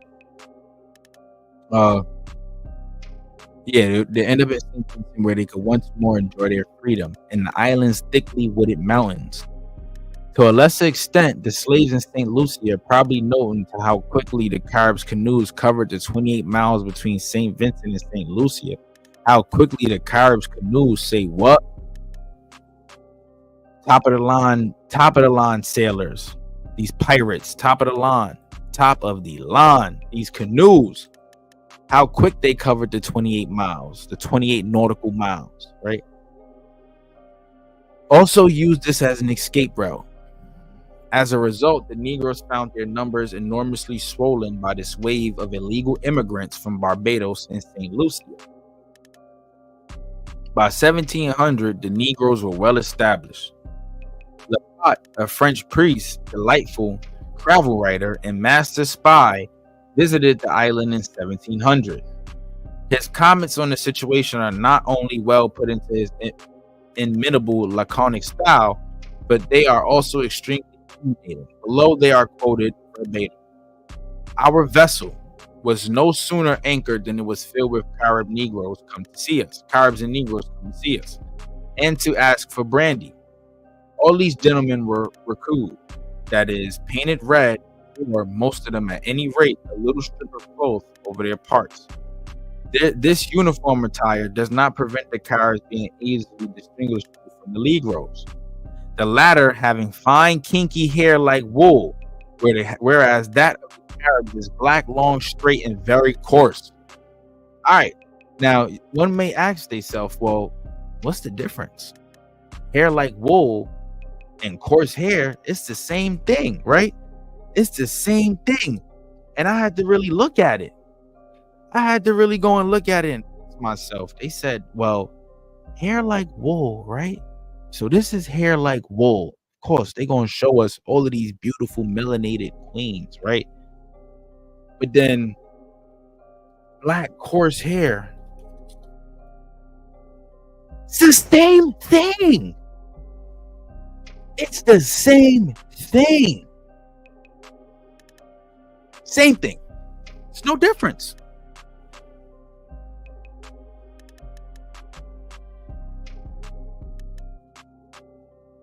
Hey, shout that out.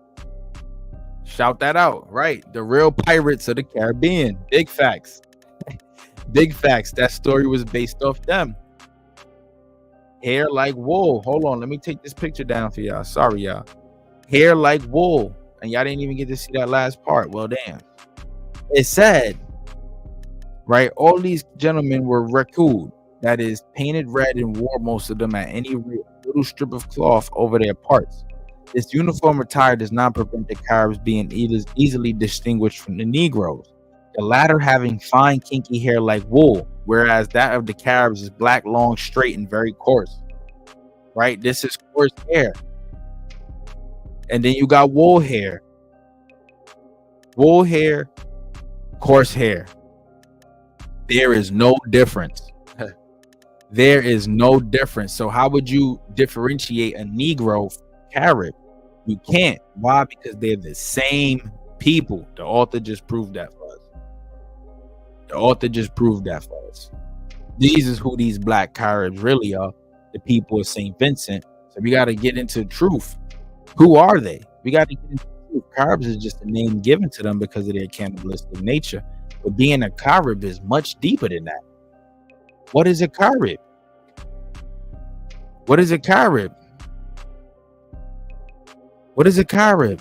Somebody drop below, right? What is a Carib? They're much deeper than that. They can't be just known for being cannibals. It's much deeper than that. These are black people.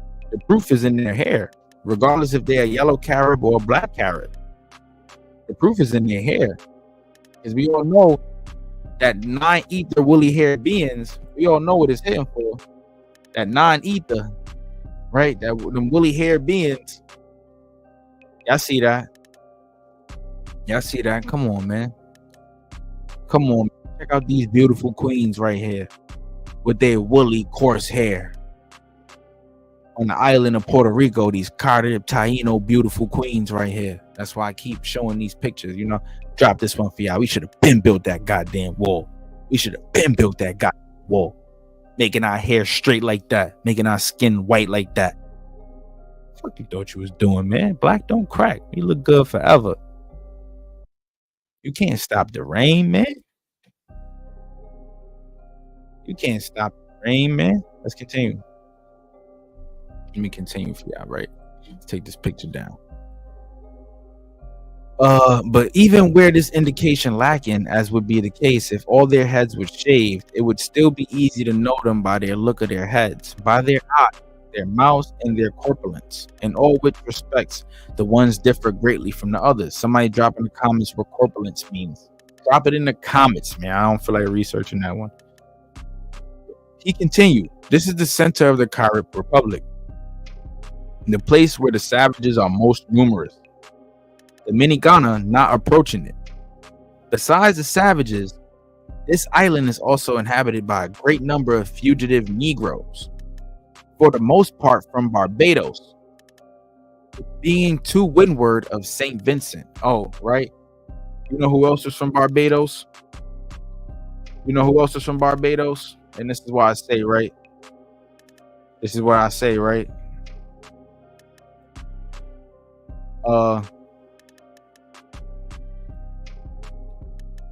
I'm trying to show y'all the slave master from Barbados. Right? I forgot his name. It's Anthony. All right, we're gonna skip over that. But yeah, black slave master from Barbados. Crazy because I always know what I'm looking for until I'm about to do this. It's crazy. It'd be like that though. But yeah. So who are these fugitive Negroes? Right? Who are these fugitive Negroes? These black Europeans? Were these those black Europeans? But I'm gonna show y'all a video right once we get to the end of this. That's gonna kind of sum that up or wrap that up for us, right?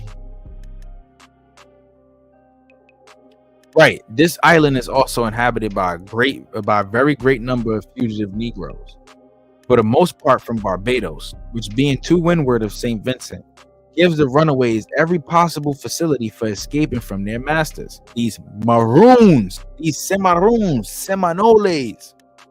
Seminoles. This is where the term comes from because they were running away. Everybody kept running away, right? Escaping from their masters' plantations in boats or on pipiers or rafts, and taking refuge among the savages.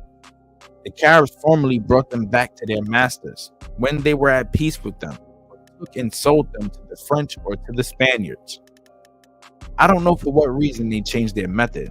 Noah has induced them to receive these Negroes amongst themselves and to regard them as belonging to one and the same nation. Why would they do that? Because they are Carib. They are Carib, right? Let's continue. It is reasonable to assume that the vast majority of migrants were male. At the same time, there's evidence to suggest that the surplus of women among the yellow Caribs, as it was their custom to collect women as booty in war and add them to their households, right? I told y'all they had a sophisticated style of invasion.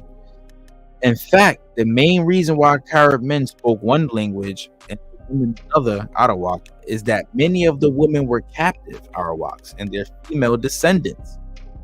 Naturally, the Negroes helped themselves, and this soon led to friction between the Negroes and male Caribs.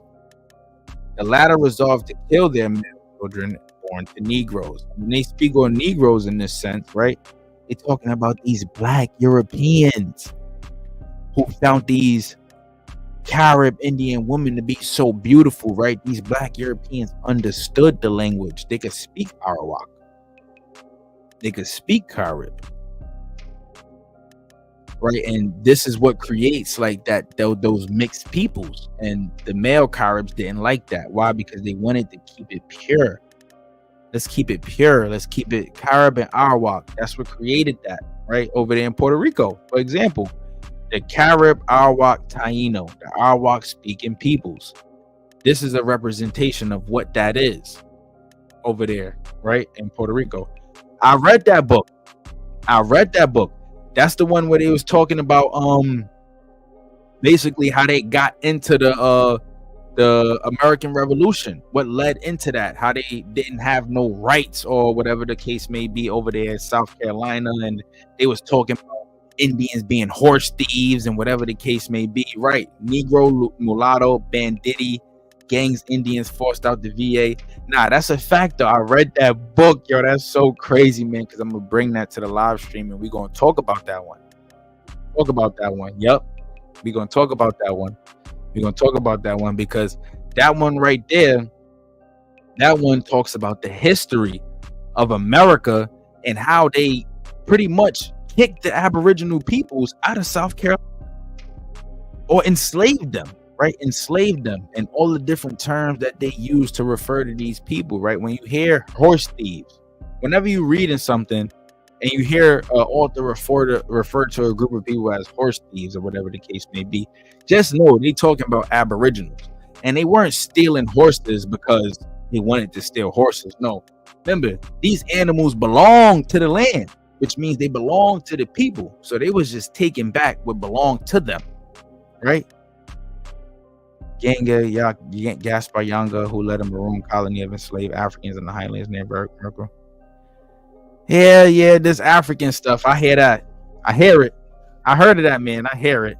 I'm gonna have to check that one out, right? Check that one out. Oh, okay. Hassakol of the Ochanichi. That's fire, bro. That's fire. Nah, we gonna have to talk about that.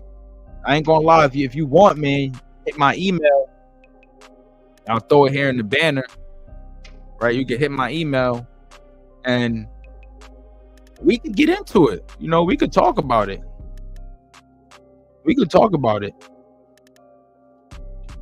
Right? Like I said, we could talk about it. We could get on this live, and we could talk about it. Throw the email up there in the banner. That one is for you, brother. Oh, yeah. Indentured to Sir Francis Drake. That's dope. Because you know what? The Francis Drake expedition, that's over there in the West. So VA Indians indentured to Francis Drake?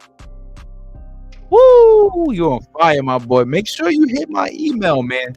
We gotta talk about that one. We gotta plan that one out. I'm not gonna lie. That's gonna be a goodie. That's going to be a real goodie. Let's get that one done. I'm not going to lie. We got to get that one done.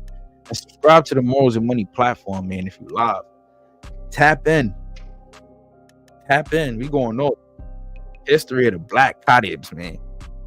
History of the Black Caribs. Let's continue.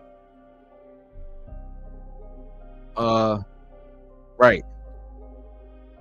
Naturally, with friction, whatever. The latter resolved to kill the male children born to Negroes, who objected vigorously. In the ensuing skirmishes, the Caribs got worst of it and were forced to, if only temporarily, live and let live. The children produced as a result of this union between Carib women and the Negroes have been aptly described by Right Now as having preserved more of the color of their fathers than of their mothers, being tall and stout in contrast to the stocky appearance of Caribs, and speaking when the venomous close to anger. They were known. They were to become known in history as the Black Caribs to distinguish them from the Amerindian or original Yellow Caribs, and this created that separation. So when they talking about Negroes mixing in, right, they're not speaking about Africans. They speaking about these Black Europeans. These Black Europeans mixing in with the people. They was mixing in. I got proof. Like I said, I got proof. We're gonna go over it. We're gonna go over it. We're gonna go over it. Just let me pull this up for y'all real quick, right? We gotta understand who these Negroes are that they speaking about.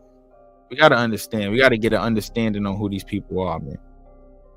Can't let this go unanswered, right?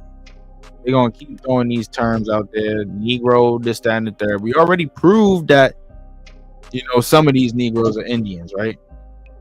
But now our other reference got to be, who are these other groups of Negroes, right?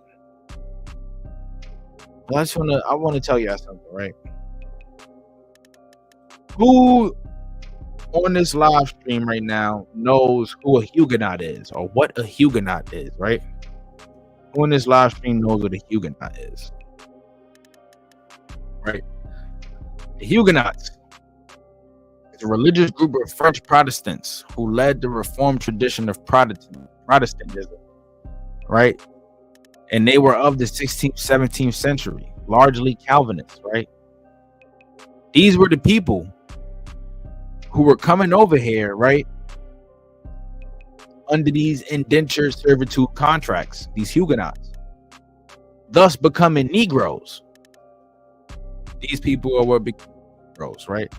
I got more proof of that, right? I got another one to pull up for y'all. Watch this. Who knows about the Black Irish? Which one of y'all know about the Black Irish? The Black Irish over here in Jamaica. Who knows about the Black Irish? We're gonna start there. Right? The Black Irish been in the Americas for a long time too. They've been in the Americas for a long time. That's all I'm gonna say. They've been in the Americas for a long time. This is the Black Irish. These are the Negroes that they refer to. These are the Negroes that they refer to. Yup. Ha.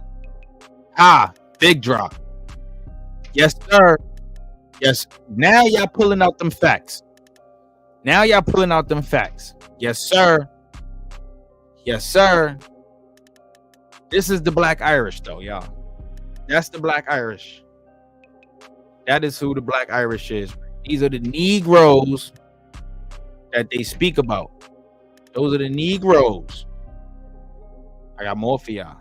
Right? I just want to give y'all examples of who they are, who they could be referring to. That's all. When they talking about Negroes, who are they referring to? Right? Who are these Negroes here in America? Who are these Black Spaniards? These swarthy Europeans? Who are these people? Right? You got to get an understanding. Right? Just want to show y'all something real quick. Right? Got this one on Pinterest. The Earl of Arrow, nobility of Scotland. The prefect Earl hath lived retired since the Revolution. He is of a brown complexion, middle stature towards 70 years old. Brown complexion, right? Let's make this make sense. So they saying when the Negroes and the Caribs, the female Caribs make babies, right? They're referred to after that as Black Caribs, and they're different from the original Yellow Caribs. Well, this is what happens when you take two brown-skinned people and they have a baby. You have a darker child. You create a darker child. These Black Europeans were intermixing with these indigenous women. They were slaves. They were all on the plantations together, right? They were all on the plantations together. So at some point, you got to think about it. It's bound to happen, right? But these Negroes, like I said, they're not Africans. They're not Africans. Yeah. Yeah. Yeah. Yeah. Some of them are VA Indians, for sure. I got some of it in my blood. I've seen the pictures. I've seen it. With their little quilts on and all that. I've seen it. Seen it. Black people. Right? Light skin, but classified as black. For sure. Right, for sure. Where we at? All right, so look, we up to the French interlude. The population of Black Caribs continued to grow inexorably through both natural increase and a constant flow of runaway slaves from Barbados. You know, these Negroes that they're talking about. As a result, they tended to encroach more and more on what the yellow Caribs considered their preserves. The latter, however, had by now learned to their cost that there were no match for the Black Caribs and sought assistance from the governor of Martinique. In 1700, the governor responded by dividing the island into two sections, right? Like I said, they divided the people. He drew a line called Barriere de Als in the vicinity of the present colonier, giving the western half to the yellow Caribs and the eastern to the Black Caribs. Segregation. So before they even brought that type of stuff over to the United States, they already was implementing this caste system in the West Indies, segregating these people based off color, segregating them. Okay, so in these situations, you got families like this being broken apart. They breaking these families apart. For sure. Segregation. That means Shorty on the far right is being pushed to a different part, and this family here, these two on the left, is going to a different part. Segregation. That's what that is. Right, and this was the French interlude. They segregated them. That was the only way to be able to conquer the land, divide and conquer. The arrangement appeared to suit all parties, absolutely, without any of them realizing what the other really had in mind. The Black Caribs did not merely accept the governor's ruling. They held it sarsaroscant and were prepared to defend their territory. Like I said, they weren't having it, which subsequently became known as the Carib country against all comers. The arrangement appealed to them as it gave them the eastern coast, where the runaway slaves from Barbados invariably landed. They would therefore be in a position to welcome these additions to their number and prevent them from falling into the hands of the yellow Caribs, who were now prepared to sell them as slaves to the French. Oh, big drop. Because what was happening? Now the Black Caribs is helping the runaway slaves escape, and the yellow Caribs is selling the slaves to the French. Oh, that sounds real familiar, right? It sounds real familiar. This is that caste system. That's that caste system. Divide them by color and divide them by, start separating their rules. Put certain people in power. I mean, now you have yellow Caribs mixed with the blood of the Frenchmen, maybe the white Frenchmen, who just wants control. And now they implement all of these divide and conquer tactics. When the runaway slaves run away, they're gonna feel nothing but comfortable to run to the people that look like them. It makes sense. This was all a part of their plan, right? Divide and conquer, like I said. That's what that is in a nutshell. Right. Costa paintings to make it make sense. Right. Big facts. The yellow Caribs part sort of French as protectors and suppliers of eau duvet. What's eau duvet? Somebody drop it in the comments and let me know.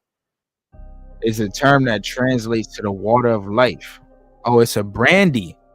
So they were supplying them with brandy. These niggas is alcoholics, right? They wanted the western coast since it would facilitate intercourse with the French in Martinique and St. Lucia. The French had, in the first place, suggested the division as they intended to settle superstitiously among the Yellow Caribs, all the while paying lip service to the Treaty of Aix-la-Chapelle and assuring the English that the island was in fact neutral territory. The Yellow Caribs, of course, went out their way to encourage this, so that one day they could join with the French and get rid of the Black Caribs. Damn, that segregation got brothers fighting against each other.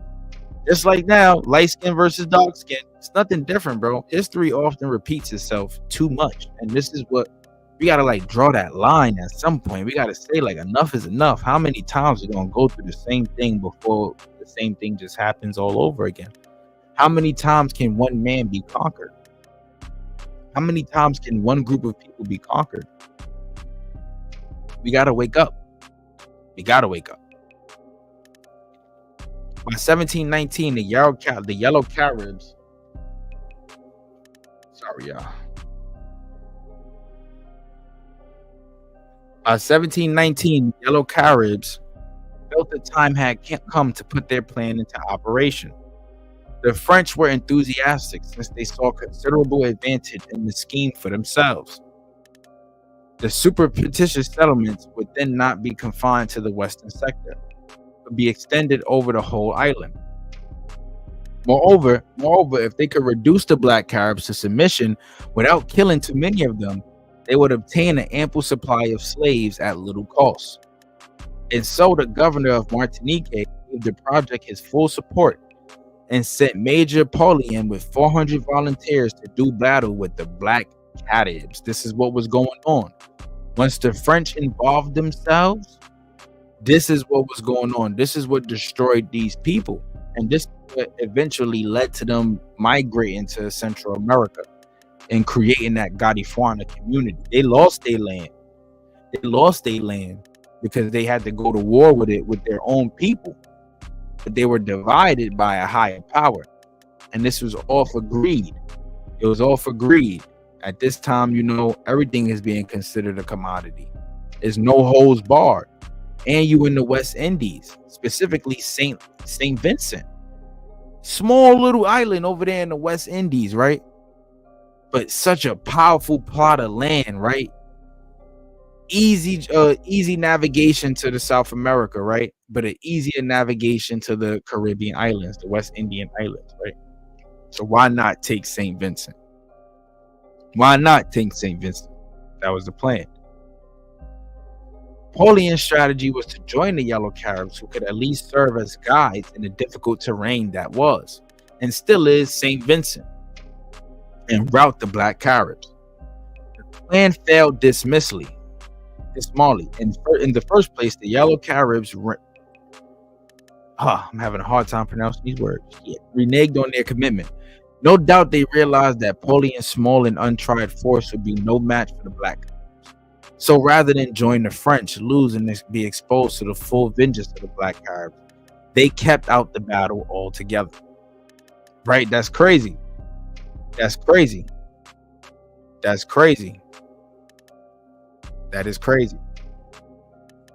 They didn't even fight. They just sent their brothers to die. That's crazy. In the second place, the Black Caribs, probably for the first time in the Caribbean, but certainly not for the last, embarked upon what centuries later became known as guerrilla warfare. They refused to meet the French in the open combat. During the day, they would be on the defensive, hiding out in the mountain fastnesses, except to climb coconut trees and to pick off the leaders on any expedition that ventured into their strongholds. Told y'all. Sophisticated style of war. These boys right here, right? They really got busy. That guerrilla warfare was officially introduced by the Black Caribs, ladies and gentlemen. So whenever you hear war stories or you hear the term guerrilla warfare, remember, Black Caribs did it first. Or Caribs in general, Aborigines, they did it first. Another thing that we just created that was stolen, that was stolen by the man, It's still your grandmother drawers. Said it in the last one. I'm gonna keep saying it. That's the slogan. Nah, you're not late. You're not late. We in this bad boy. We going crazy. Let's do it. At night, they will go on the offensive, descending in small groups from unexpected areas on any Frenchmen they could find. Major Napoleon and many of his followers were killed, and the remainder retreated to Martinique.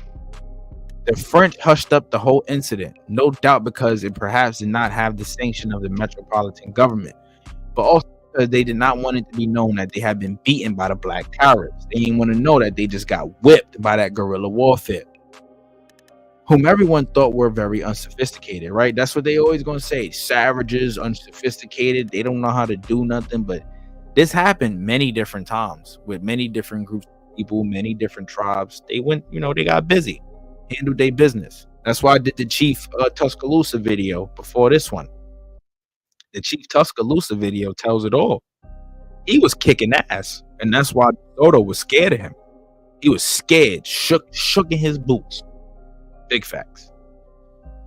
The Black Caribs, for their part, extracted war damages from the French and boasted about it. They, however, still allowed the French to settle and increase in numbers, though only in the section of the island that governor of Martinique had allocated to the Caribs. One Frenchman, M.O.I, secretary to the governor of Martinique, had the temerity to build a house not on the lands of the Black Caribs, but on Carib lands immediately adjacent. The Caribs burnt the house and destroyed the plantation. And why they let a lot of the French settle? Well, that's because they were some of these Negroes. They were some of the Negroes, but the Black Caribs were even some of the white French. Every time a new one came, they'll burn the crib down, destroy the plantation. Why? Because they weren't going back to those ways. They're going to fight for their land, and that's their land, right? And we're going to see, right? They say that these boys is African. These folks is African. Why would they be going so hard, right? Why not just go back to Africa, right? It's the 1700s. They didn't colonize Africa yet. You could easily go back over there. The same way you came, right? On a ship, quote unquote.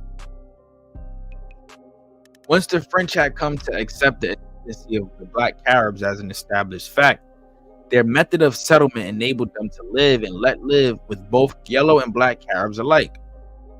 Unlike other European colonists, the French did not see themselves as amassing a large fortune in St. Vincent and the possible time and retiring to the mother country to live happily thereafter. Rather, they considered St. Vincent as their home, where they should earn a living and spend the rest of their days. Why is that? Why is that? Why would the French, right, after they accepted the ascendancy of the Black Caribs, right, why would they consider St. Vincent as their home? Why? They were mixed with these people. That's why. It's a fact. These Frenchmen, they were Negroes too, right? But a lot of them, though, just wanted to take over the land, right? And we're going to get more into that, right? They were not interested in large sugar plantations, but preferred to practice diverse agriculture, growing indigo, cotton, tobacco, and a little sugar in small holdings. These holdings extended deep into the interior, and even today one can see the remains of a very small sugar factories used by the French in such remote places as Emies, Regard, and Nugent. Right, we're going to skip this part. It was the custom of the French settlers who came to St. Vincent to bring their slaves with them. This posed as a problem for the Black Caribs, since it was virtually impossible to distinguish between many of them and the slaves, particularly between the children. The Black Caribs sought to deal with this issue by ostensibly adopting more and more of the habits of the yellow Caribs.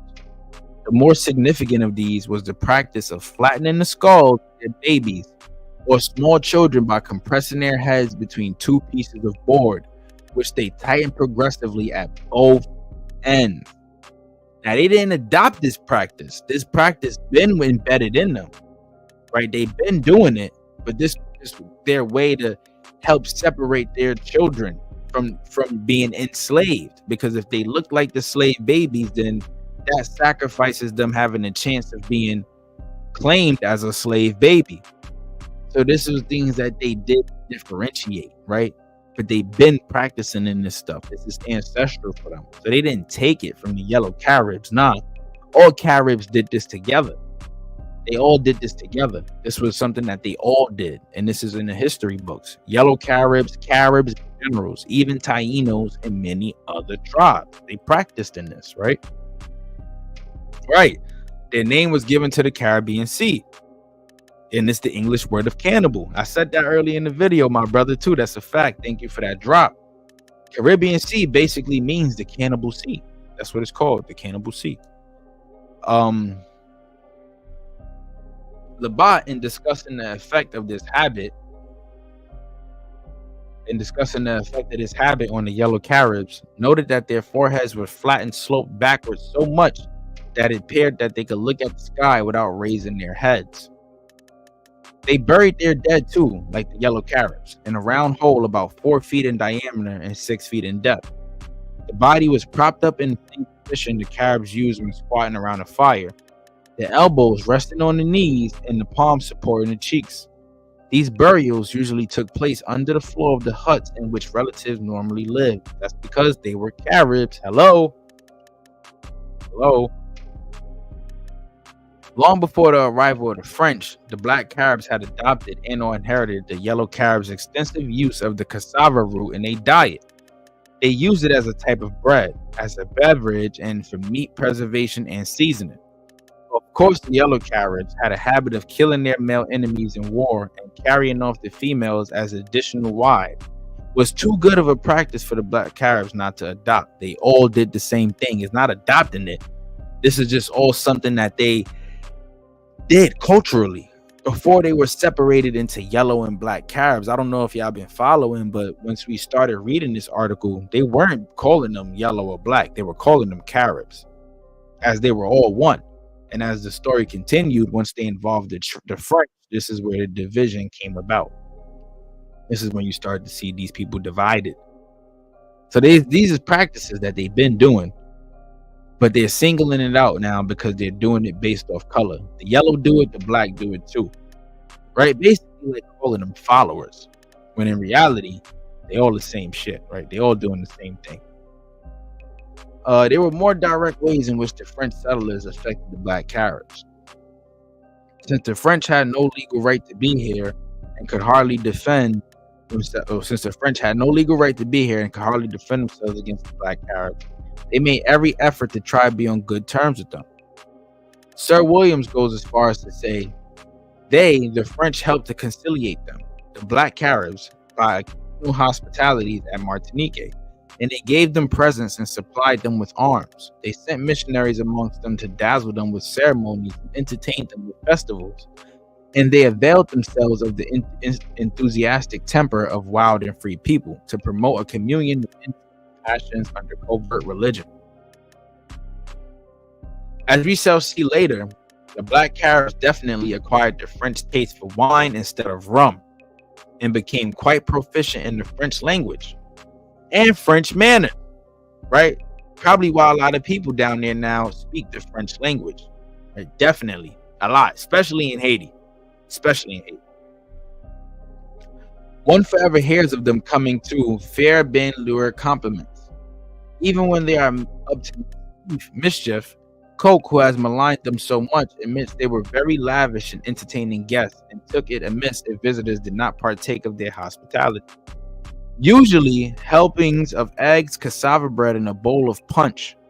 The most obvious impact of the French presence on the black Caribs was, of course, the latter's adoption of French names. One finds black Caribs with names like Pierre Gatou, Tassou, Lamont, Guerin, Anselm, Gruyere, Laline, Bruno, Chatoyer, and of course Jean Baptiste. Right? Often a name found amongst French Negroes, French black men, like the dude who founded Illinois, right? That's one right there. Dude who founded Illinois.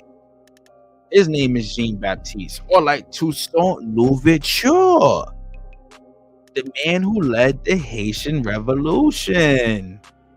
Black Caribs with French names.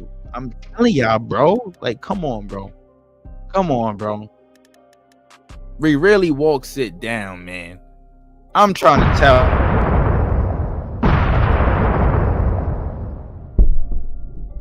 Bro, we really walks it down. We really walks it down. I'm trying to tell y'all, bro. But let's continue. A few of the blacks, right, did like the French, establish small farms where they grew cotton, indigo, and tobacco, which they traded with the French for arms, ammunitions, tools, and ornaments. The place today known as Duval or Windsor Forest was the site of a cotton plantation owned by Duval, the brother and deputy of Chatoyer, paramount chief of all black Caribs. So Chatoyer was the paramount chief of all black Caribs. He was the Chief Tuscaloosa. Chief Tuscaloosa. He was a Gadifuana chief. Look, Google called him a Gadifuana chief. Told y'all the Caribs are the Gadifuana. All right, we're gonna do a video on this brother. Definitely got to do a video on this brother. Look, they got him as a black man, y'all. I'm looking at it right now. They got him as a black man. Joseph Chatoyer. They got him as a black man.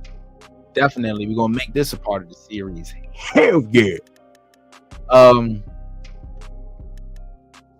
Where we at, y'all? Where we at? Let's continue. And I appreciate y'all tuning in, man. Make sure y'all go subscribe to the Morals of Money platform on YouTube, bro. Make sure y'all go subscribe. We going crazy. Let's continue. Yeah. He operated his farm with some 9 slaves. Sir William Young, when he visited St. Vincent in 1791, entertained Chatoyer, Duval, and 6 of their sons. He thought very highly of Duval, referring to him as the most enlightened of his people, who may be termed the founder of civilization among them. One hopes that his civilization was not based on his ownership of slaves. Conceivably, the black Caribs may well have abandoned their purely fishing and hunting way of life to become gourmand farmers, had it not been for circumstances that forced them to become, instead of perennial guerrilla fighters, and despite bid for survival. Told y'all. They hunting ways of life, that hunting way of life was a form of survival, right? That's why they were cannibals. That's why they called them cannibals. And the fact that they were a part of the hit squads, right? They'll go out, body niggas, right? Pirates go out on ship, start bodying niggas, and if they shipwrecked, then they were surviving for human meat. That was just that, right? That's what they did. They were fishermen and hunters, right? But ended up becoming farmers and agriculturalists. So where we at? So we at the Advent of English. How much more? It's just a lot more, right? And I want to continue doing this. How much more time we got, man? We've been live for a minute. We got 2 hours going on right now, man. It's 2 hours. So this is what I'm going to do, right? That's what I'm going to do. We got a lot more to cover with the article right here. A lot more to cover. We're going to save this for the next one. Right? We on the Advent of the English. Finish that page 17, right? The Advent of the English. That's where we left off at. And they basically talk about the English involvement in the removal of the Caribs to Central America and their enslavement, right? And basically what these people went through. They tried to fight so hard for their land.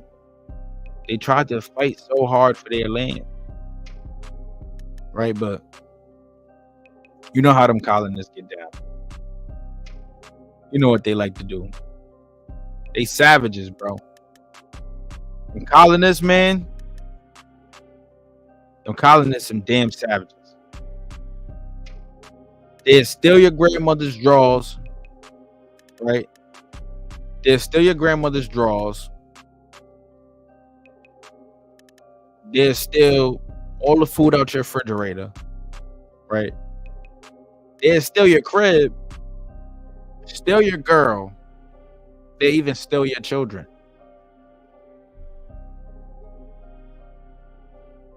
Right? That's how dirty they are. Nah, but man, this is why history is important, bro. This is why we got to continue to read and continue to get more information regarding these situations, man, these stories. And yeah, bro, stop listening to them fake truths. Nah, for real though, bro. Stop listening to that bullshit that putting out there, bro. Stop reading it, or do research so that maybe you could teach your kids something new, right? You can teach them something different, right? I'm trying to find something right now for y'all too, because I know the perfect way to end this off, right? I know the perfect way to end this one off. I want to show y'all something. Right? Where we at? All right, this is the book right here. Right, so this next one I'm gonna have for y'all too as we continue down this rabbit hole or throughout this series. Is right here, right? New evidence on the origins of the Black Caribs. Because we got to talk about it. And we're going to look up Joseph Chateauria too. Chateauria, the paramount chief of the Caribs. And what does it say, right? New evidence. What does it say? It says, right, the Black Caribs are a hybrid group living today in Belize, Guatemala, Honduras, and Nicaragua, as well as in her urban centers in the United States and England. Phenotypically Negroid, they speak an Amerindian language, Island Carib, which is actually Arawakan. Right? Their ethnogenesis took place largely on the island of St. Vincent and the Lesser Antilles over centuries, right? Why doesn't their ethnogenesis take them back to Africa if they are Black Africans, right? Their ethnogenesis takes them to St. Vincent, and they're phenotypically Negroid that speak an Amerindian language, which is Arawakan, right? These are the God-of-Fauna peoples, though, like I said, but why would they give them that classification, right? That's why I said we're going to go into all of this stuff. It's a lot of research. It's a lot of research to go into.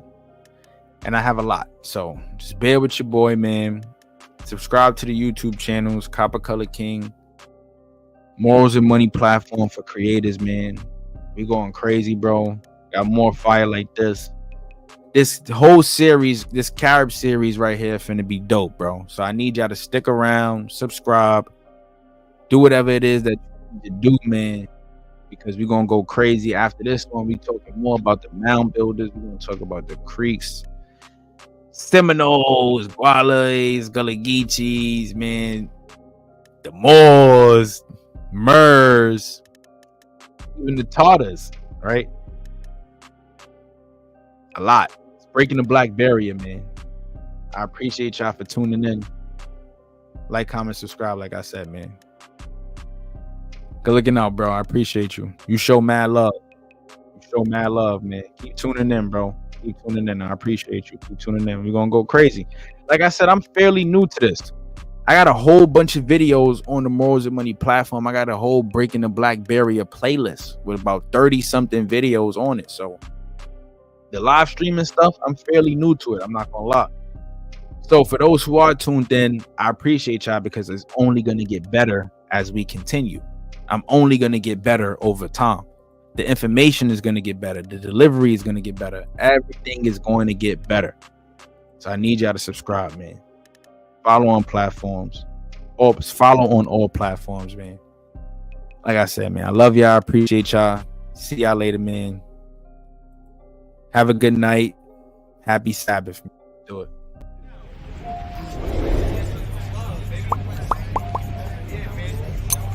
We breaking that black barrier every single day, every weekend, 24/7. It does not matter. Tell them what breaking the black barrier mean, man. What they look like? What is black, man? What is black? Copper Color Productions, man.